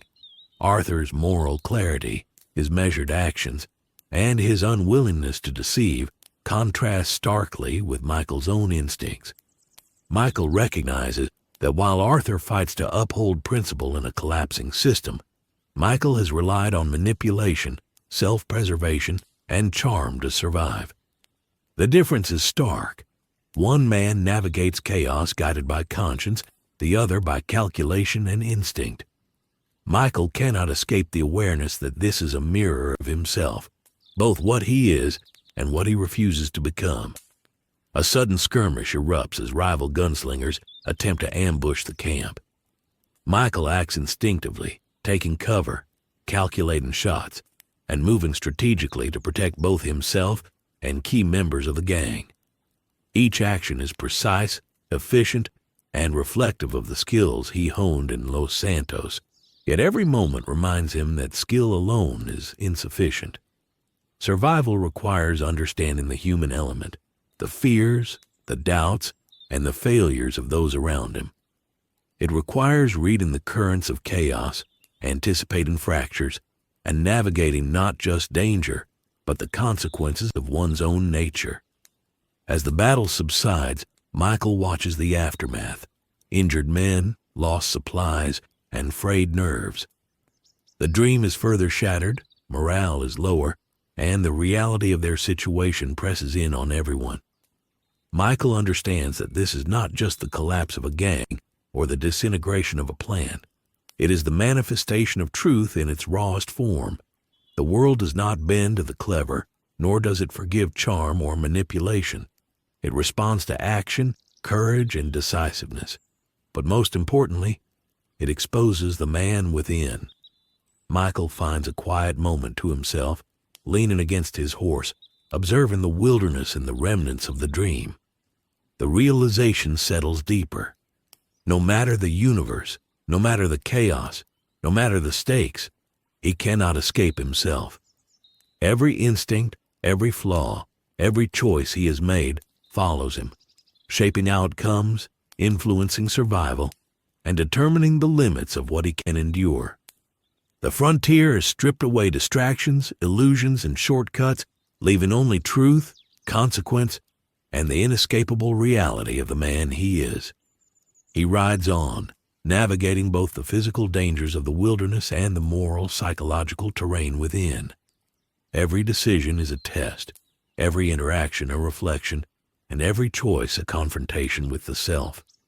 Michael knows that the collapse of the Linde dream is both external and internal. It mirrors the chaos of his surroundings and the reckoning of his nature. Survival demands awareness, decisiveness, and honesty, not just with the world, but with the man within. The frontier has no patience for avoidance, and Michael has no illusions left to cling to. Michael senses that the gang's collapse is nearing its final stage. Tensions flare, allegiances shift, and every member teeters between loyalty and self-preservation. Michael moves through it all with calculated presence, guiding when necessary, observing when prudent, but never losing sight of the truth that underpins everything. The man he is will ultimately define how he navigates the end. The frontier punishes illusions and rewards self-awareness. The dream is dead, chaos reigns, and Michael understands that the only constant, the only undeniable truth, is himself. The wilderness stretches endlessly, indifferent to loyalty, morality, or survival. Michael rides forward, fully aware that his greatest challenge is not the collapsing dream, the rival gangs, or even the law. It is confronting the man within. The skills that have sustained him across universes, the instincts that have saved him countless times, and the charm that once allowed him to manipulate outcomes now face the ultimate test.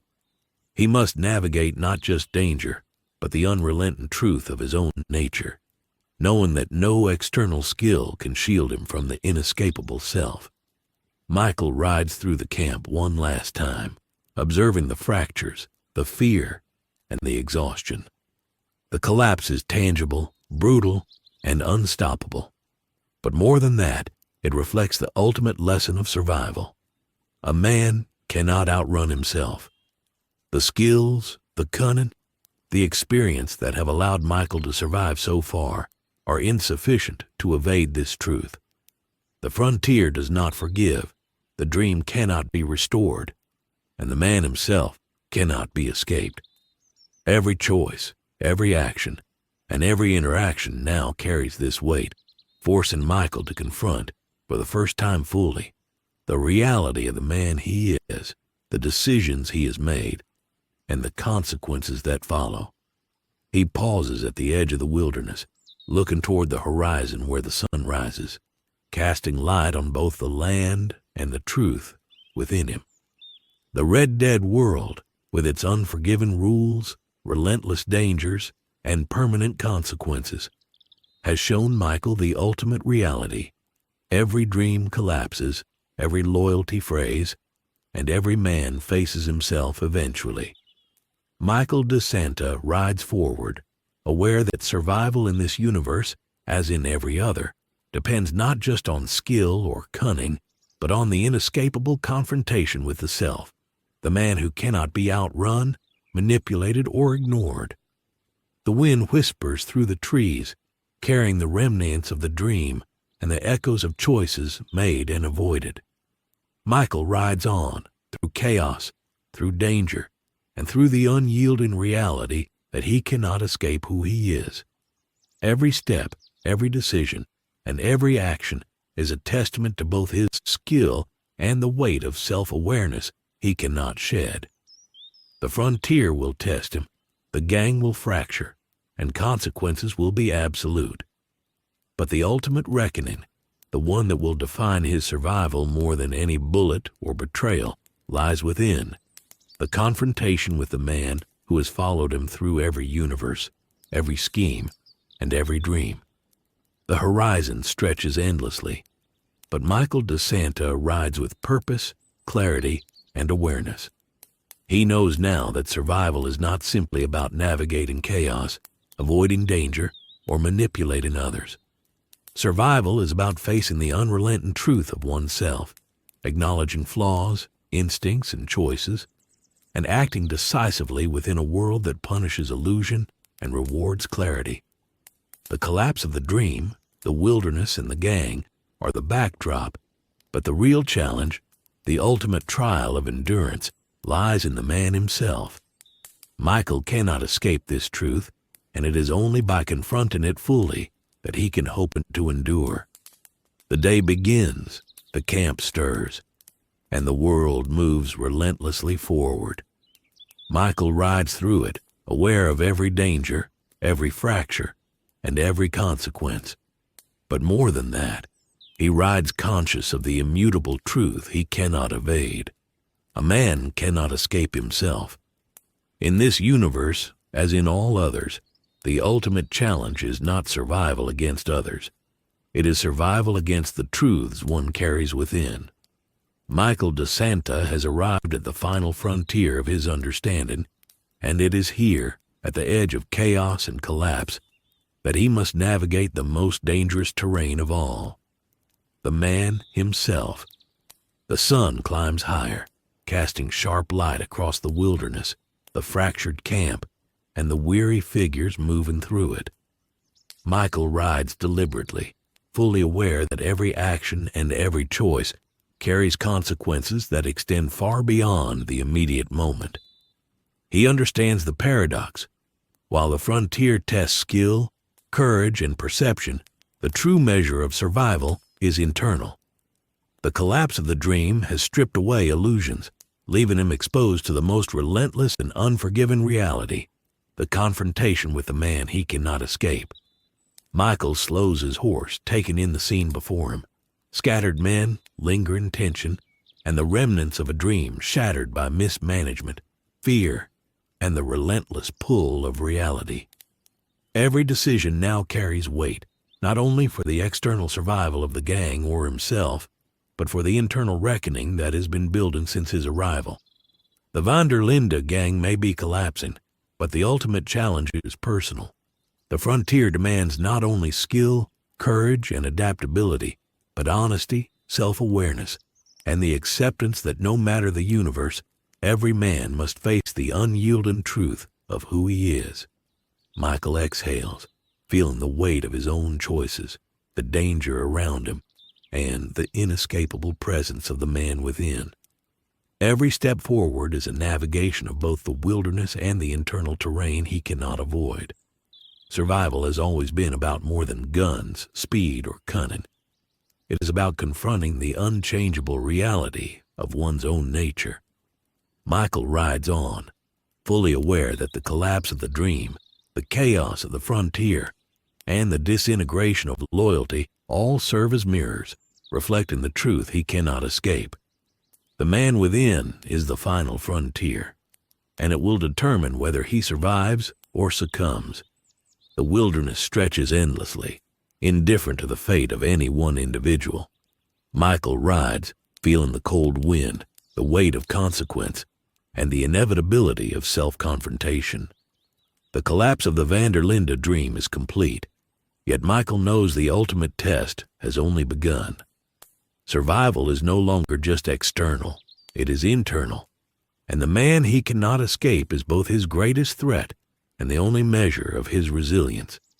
Every choice, every movement, every breath now carries the weight of that truth. The frontier has no mercy, the dream is gone, and Michael DeSanta faces the inescapable reality. He cannot escape himself. The dawn rises fully, illuminating the wilderness and the fractured remnants of the gang. Michael rides through it all, aware that every moment is a confrontation with both danger and truth. The Red Dead universe has stripped away distraction, comfort, and illusion, leaving only consequence in the immutable presence of the self. Michael knows that no skill, no charm, and no manipulation can alter the man within.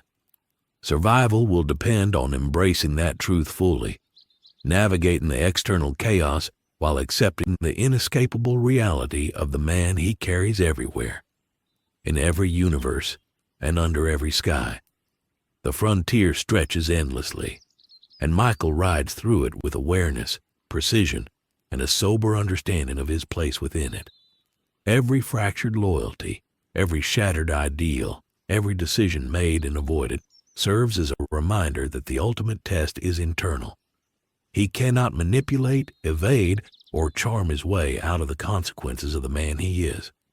The Linde gang may fall, rivals may attack, and the wilderness may be unforgiving, but the true measure of survival lies within. Michael DeSanta rides forward, fully aware that he cannot escape himself, and it is this truth, relentless, unyielding, and undeniable, that will define the remainder of his journey. The morning air is crisp, the sounds of the wilderness vibrant yet unforgiving, and Michael feels the weight of both the external and internal landscapes he must navigate.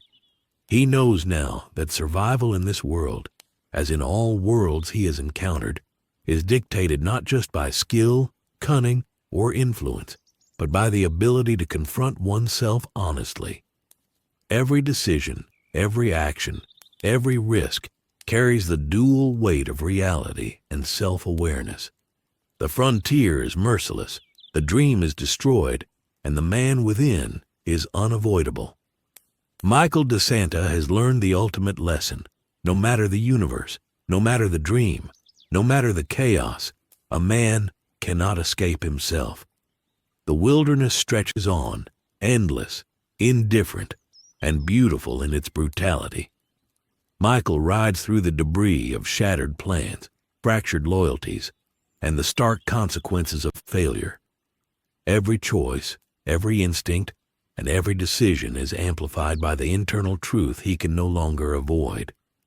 The Red Dead world has stripped away every comfort, every distraction, and every escape hatch.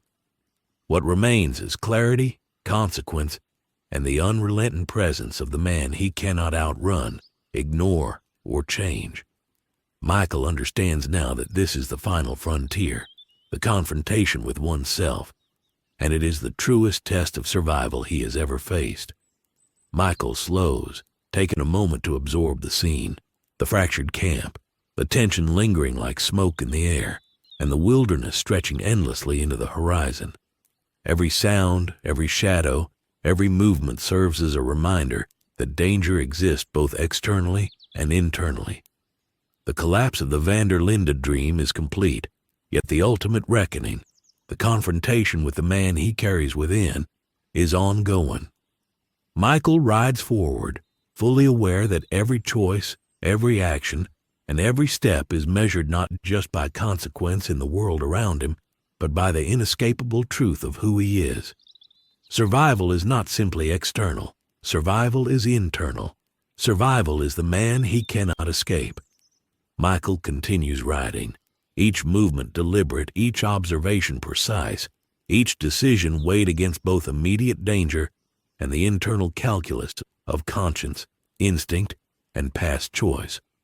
He knows that the frontier will not soften, the collapse will not pause, and the man within will not forgive avoidance.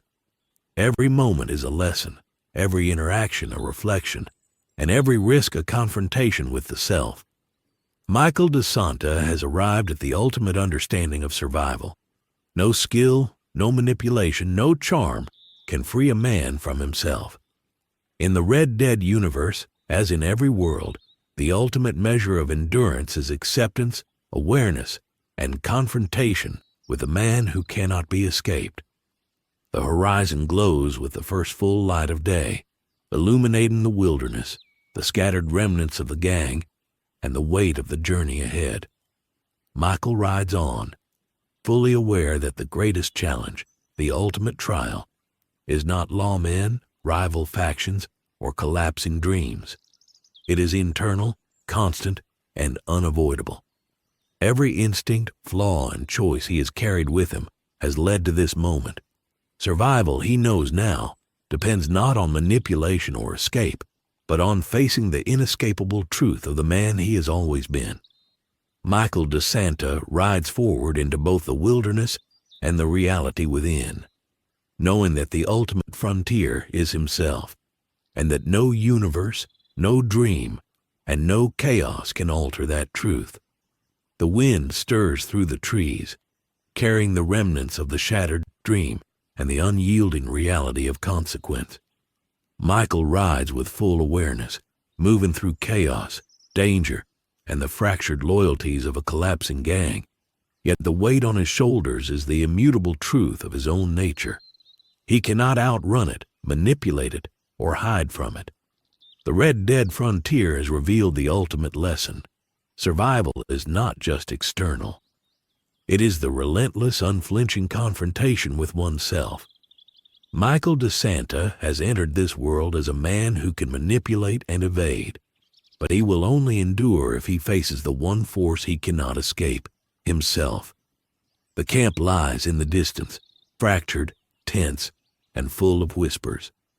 Michael rides forward, understanding that the collapse of the Linde dream is merely the external manifestation of a deeper internal reckoning. Every choice now carries the weight of consequence and self-awareness. The wilderness, the gang, and the chaos are mirrors of his own instincts, flaws, and decisions. Survival will not be dictated by skill or charm, but by the ability to confront, navigate, and endure the man he cannot escape. Michael glances at Arthur, at Dutch, and at the scattered members of the gang. Each face reflects fear, hope, loyalty, or doubt, but none can escape the weight of consequence, just as Michael cannot escape the consequences of the man he carries inside. Every action, every decision, and every intervention is measured not only against the dangers of the frontier, but against the unyielding, inescapable truth of himself. Michael rides with clarity now, understanding fully that the ultimate test is internal, relentless, and unavoidable. The wilderness stretches ahead, boundless and unforgiving. Michael rides through it with full awareness, the weight of survival pressing down on every choice. The collapse of the dream has revealed the fragility of loyalty, the permanence of consequence, and the inescapable reality of human nature. Yet the ultimate truth is personal. No matter the universe, no matter the chaos, no matter the dream, the man cannot be escaped. Michael de Santa has learned that the final frontier is internal, and that survival in this world or any other depends on confronting the man he carries within, fully, unflinchingly, and without illusion. The sun climbs higher, casting light on the fractured camp and the endless wilderness beyond. Michael rides forward with awareness and purpose, knowing that every movement, every choice, and every interaction carries dual weight, external consequence and internal reckoning. The van der Linde gang may collapse, the frontier may be merciless, and rivals may attack, but the ultimate challenge is the Inesque. Michael pushes forward, riding through the morning haze as the wilderness stretches endlessly before him. Every rock, every tree, every undulation in the terrain is a reminder that survival in this world is not just a matter of skill or gunplay. It is a matter of perception, patience, and the ability to endure both external chaos and internal reckoning. He observes the broken remnants of the van der Linde gang, noting how quickly desperation and fear can fracture even the strongest bonds. The camp is quiet in some corners, tense in others, and everywhere Michael looks, he sees the reflection of his own instincts, the calculated self-interest, the reliance on charm and deception, and the subtle ways in which survival has always demanded manipulation and awareness. The collapse of the dream is now undeniable. Dutch's charisma can no longer mask failure, and his speeches are increasingly hollow, echoing across a camp that no longer believes. Michael watches the members of the gang as they respond, or fail to respond, to Dutch's fate and authority. Some cling to the idea of loyalty, hoping that their leader will find a way to restore order. Others hesitate, caught between duty and the instinct to protect themselves. Michael recognizes the pattern immediately. Human nature, unmasked by fear and adversity, reveals its true priorities, and they are rarely as noble as the ideals preached. He reflects on the life he left behind in Los Santos. In that world, manipulation, charm, and strategic self-interest had allowed him to navigate crime, law enforcement, and betrayal with relative success. Here, in the unforgiving frontier, those same skills are tested in ways that require more than cunning. They require endurance, insight, and an unflinching confrontation with the consequences of every choice. Michael cannot simply charm his way through a crisis or talk his way out of danger. Every action is permanent, and the margin for error is non-existent. The confrontation arises as two members of the gang argue over resources that are rapidly dwindling. Michael observes silently at first, noting body language, listening for subtle cues, and calculating possible outcomes. When the argument escalates toward violence, he intervenes, not with threats, but with measured advice that appeals to reason and survival instinct. His intervention works, but only partially. The fear, tension, and mistrust that have been building for weeks are now impossible to suppress entirely.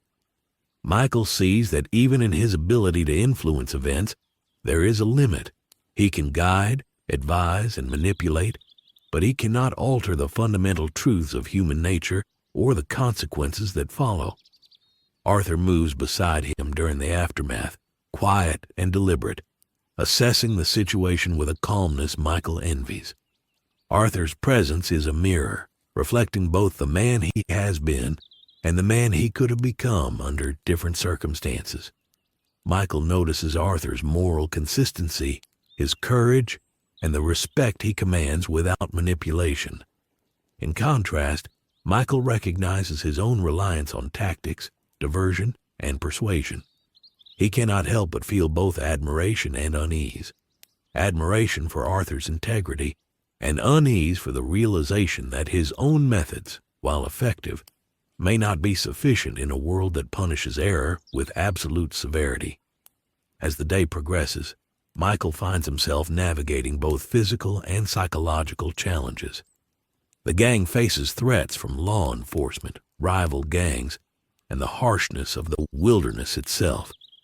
Michael acts decisively, using his experience, intuition, and tactical skills to protect himself and guide those around him. Yet each decision reminds him that survival is inseparable from self-awareness. Every maneuver, every choice, every intervention forces him to confront the instincts, compromises, and flaws that have defined him across lifetimes and universes. He cannot hide from the man within, and the frontier ensures that avoidance is impossible.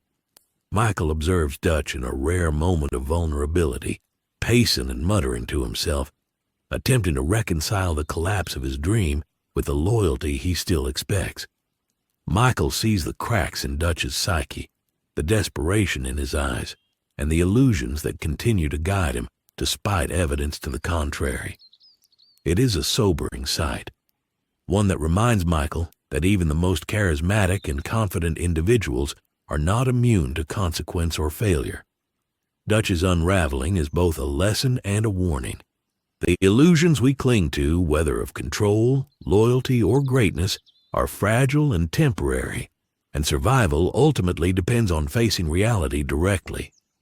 The afternoon brings another confrontation, this time with a rival gang attempting to take advantage of the Linde gang's weakened state. Michael moves with precision, assessing threats, coordinating actions, and ensuring the survival of key members.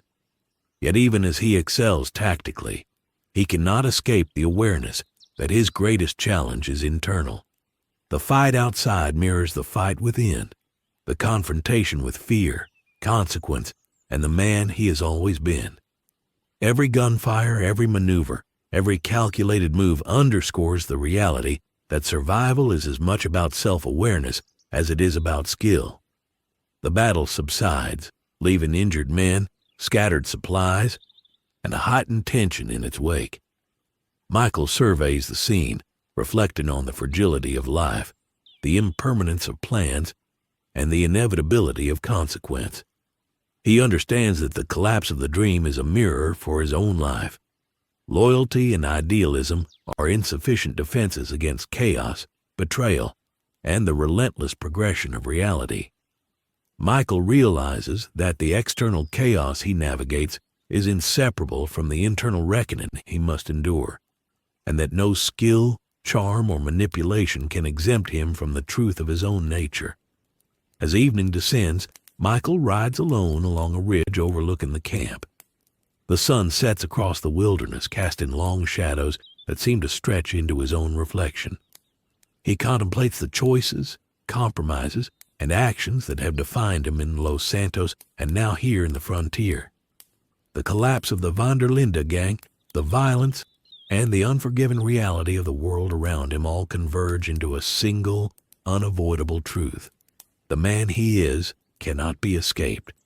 Survival is no longer a matter of cunning or skill alone. It is a matter of confronting the immutable, unyielding reality of the self. Michael sits in silence, observing the remnants of the dream around him. The camp is tense, fractured, and weary, yet the wilderness remains indifferent. Every sound of the night, every flicker of movement reminds him that danger is constant, consequences permanent, and the man within cannot be avoided. He reflects on the paradox of survival. It is not enough to navigate the world effectively. One must also navigate oneself. The frontier has revealed the ultimate challenge, the inescapable confrontation with the man he has always been and cannot escape. Every moment of quiet reflection is punctuated by the awareness that time is finite, danger is real, and consequence is unrelenting. Michael understands now that his skills, instincts, and manipulations, while valuable, are secondary to the internal mastery he must cultivate. The collapse of the Linde dream is both a literal and metaphorical lesson. The structures we build, the plans we make, and the illusions we cling to are temporary, but the man within persists. Survival demands honesty, awareness, and acceptance of that truth. Michael rides back toward the camp, fully conscious of the fractured alliances, the fear, and the chaos around him. Yet more than that, he rides conscious of the internal landscape he cannot ignore. Every decision, every intervention, every calculation carries dual weight, the tangible outcome in the world and the reflection it casts on the man he is.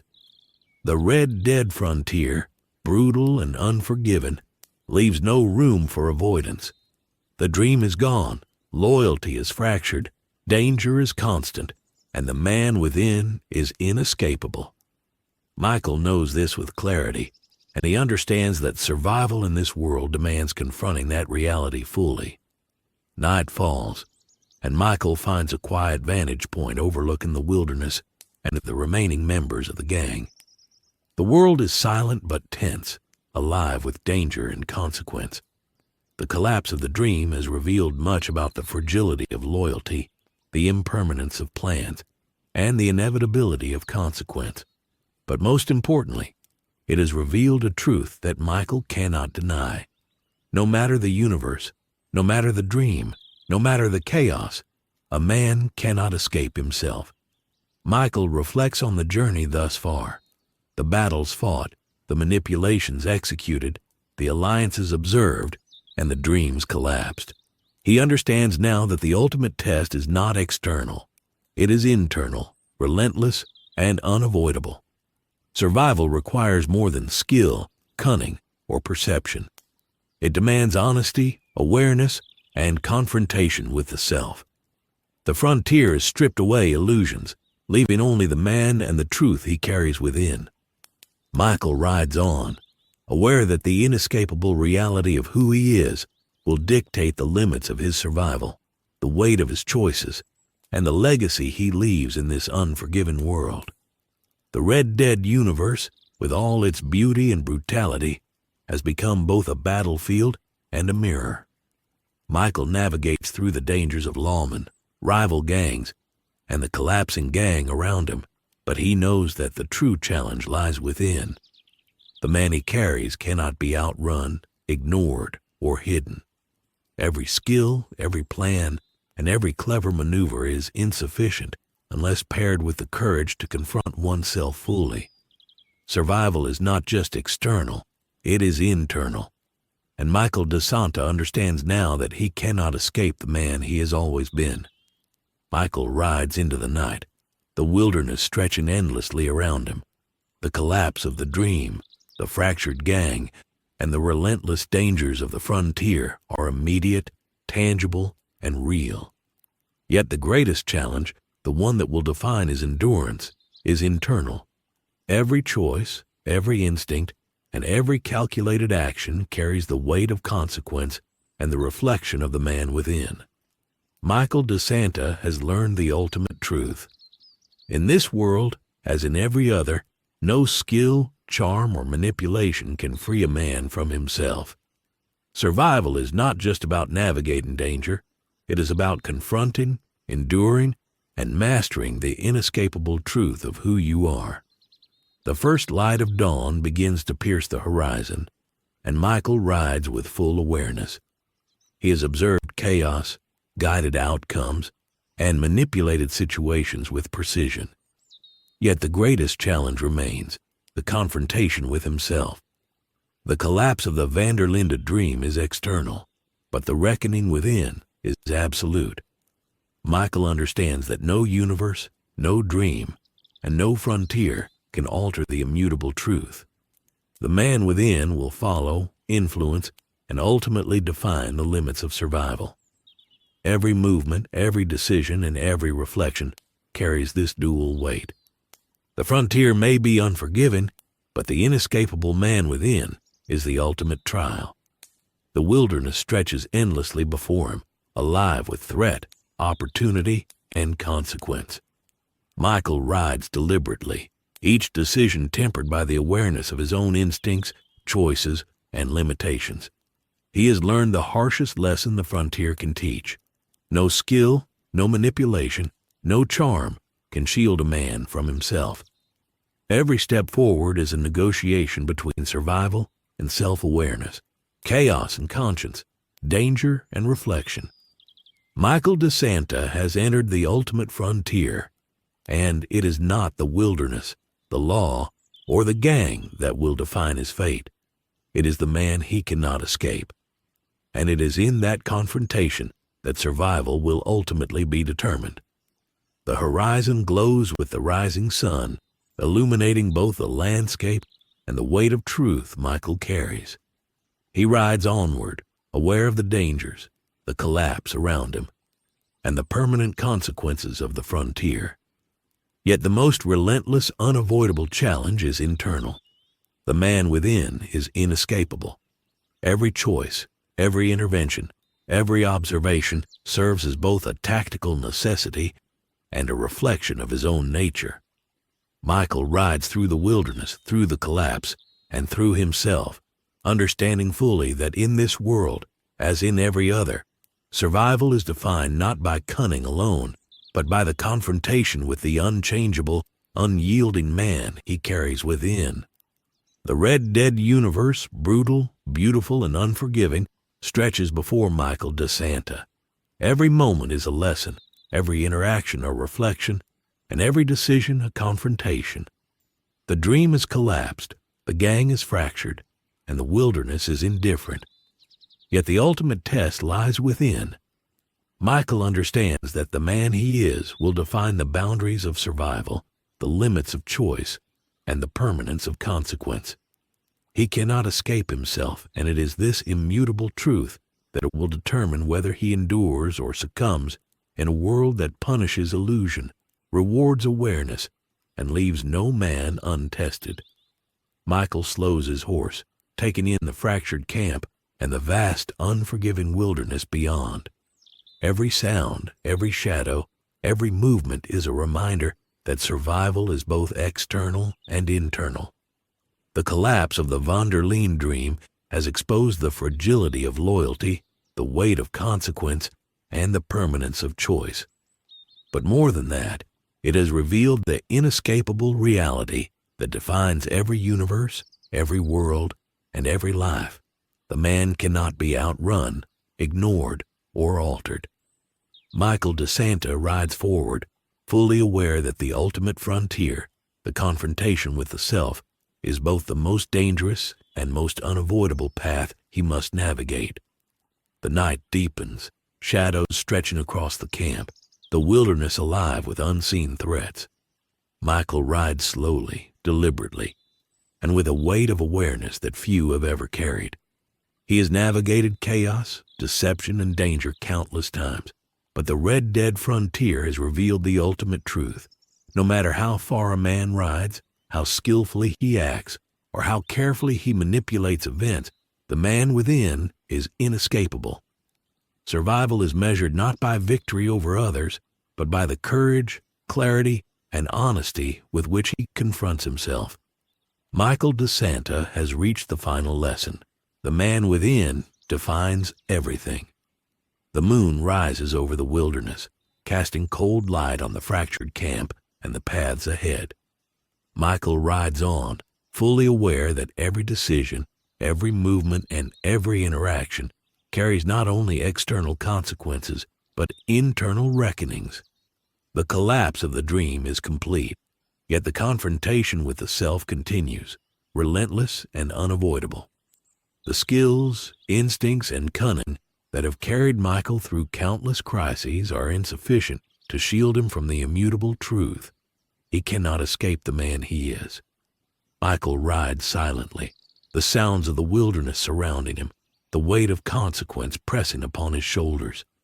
He has observed the collapse of loyalty, the fragility of dreams, and the inevitability of consequence.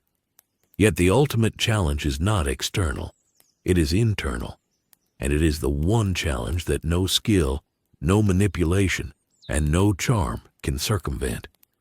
Survival in the Red Dead universe, as in every world he has entered, is determined by the confrontation with the inescapable man within, and Michael DeSanta understands now that this is both his greatest threat and his only hope.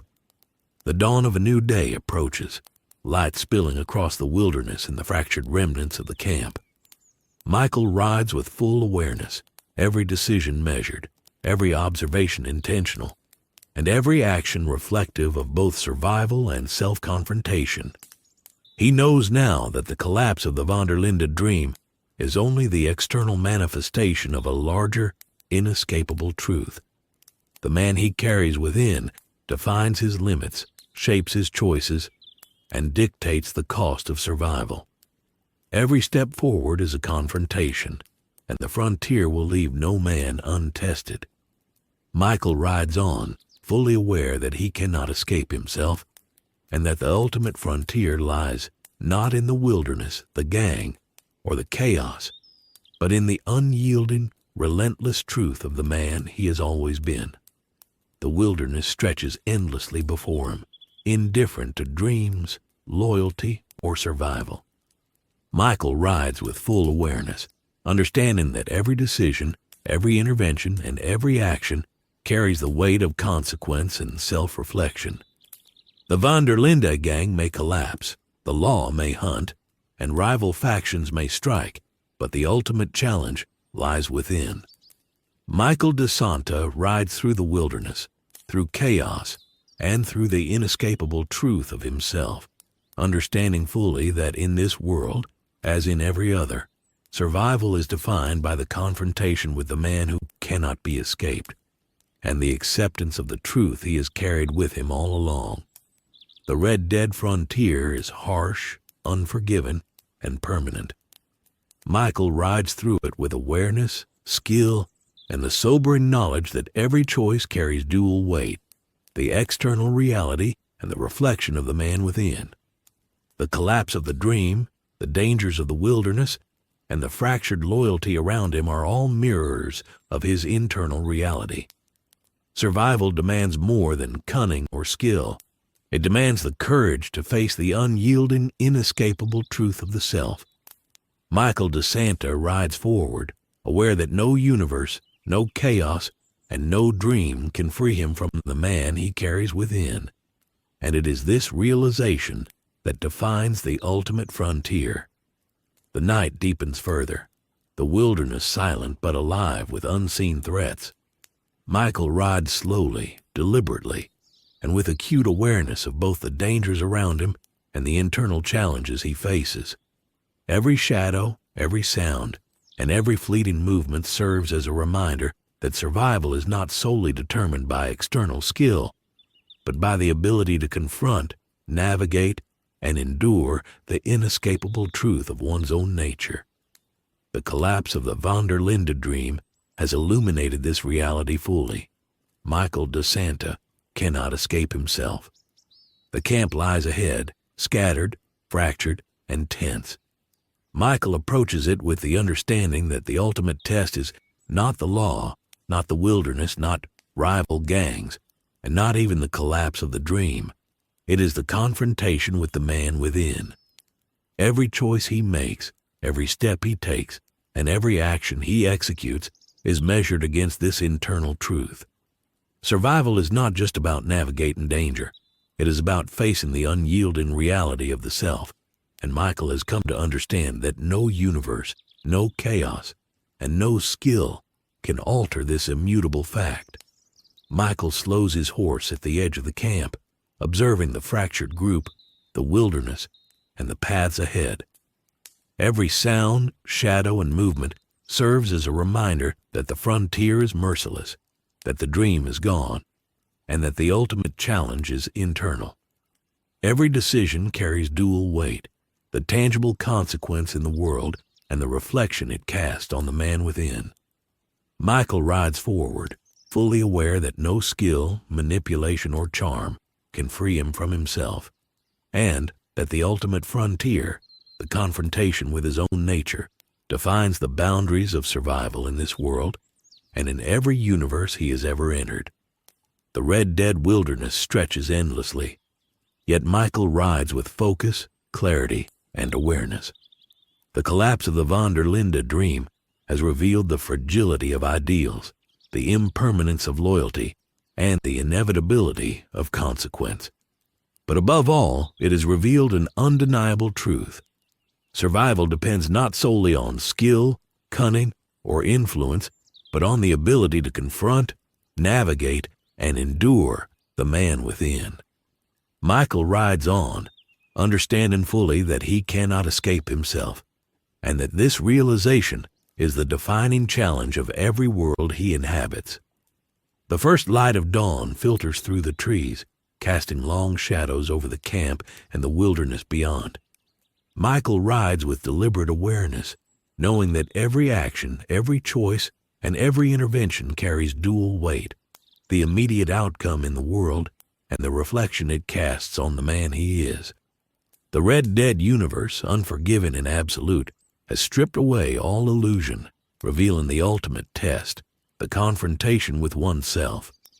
Michael DeSanta rides forward, fully conscious that Michael rides forward, the chill of dawn cutting across his face as the wilderness stretches endlessly before him. The collapse of the Linde dream is total, morale shattered, loyalties frayed, and the consequences of every choice laid bare. Yet more than the chaos of the camp or the danger of rival factions, Michael feels the weight of the one truth that has shadowed him since he entered this universe. No matter the world, the man he carries within cannot be escaped. The skills, the cunning, the charm that once carried him through Los Santos and countless other universes are tools, yes, but they are secondary to the reckoning that has been waiting for him all along. Survival demands more than action. It demands awareness, honesty, and acceptance. He moves through the remnants of the gang, observing faces that reflect fear, defiance, regret, and exhaustion. Some still cling to Dutch, hoping for the illusion of leadership to hold, while others act purely from self-preservation. Michael notes how every interaction, every hesitation, every micro-expression tells a story of what loyalty truly means when idealism has died. The frontier has a way of exposing truth, of stripping away pretense, and Michael sees himself mirrored in both the gang and the wilderness, flawed, clever, and yet constrained by the immutable nature of the man he is.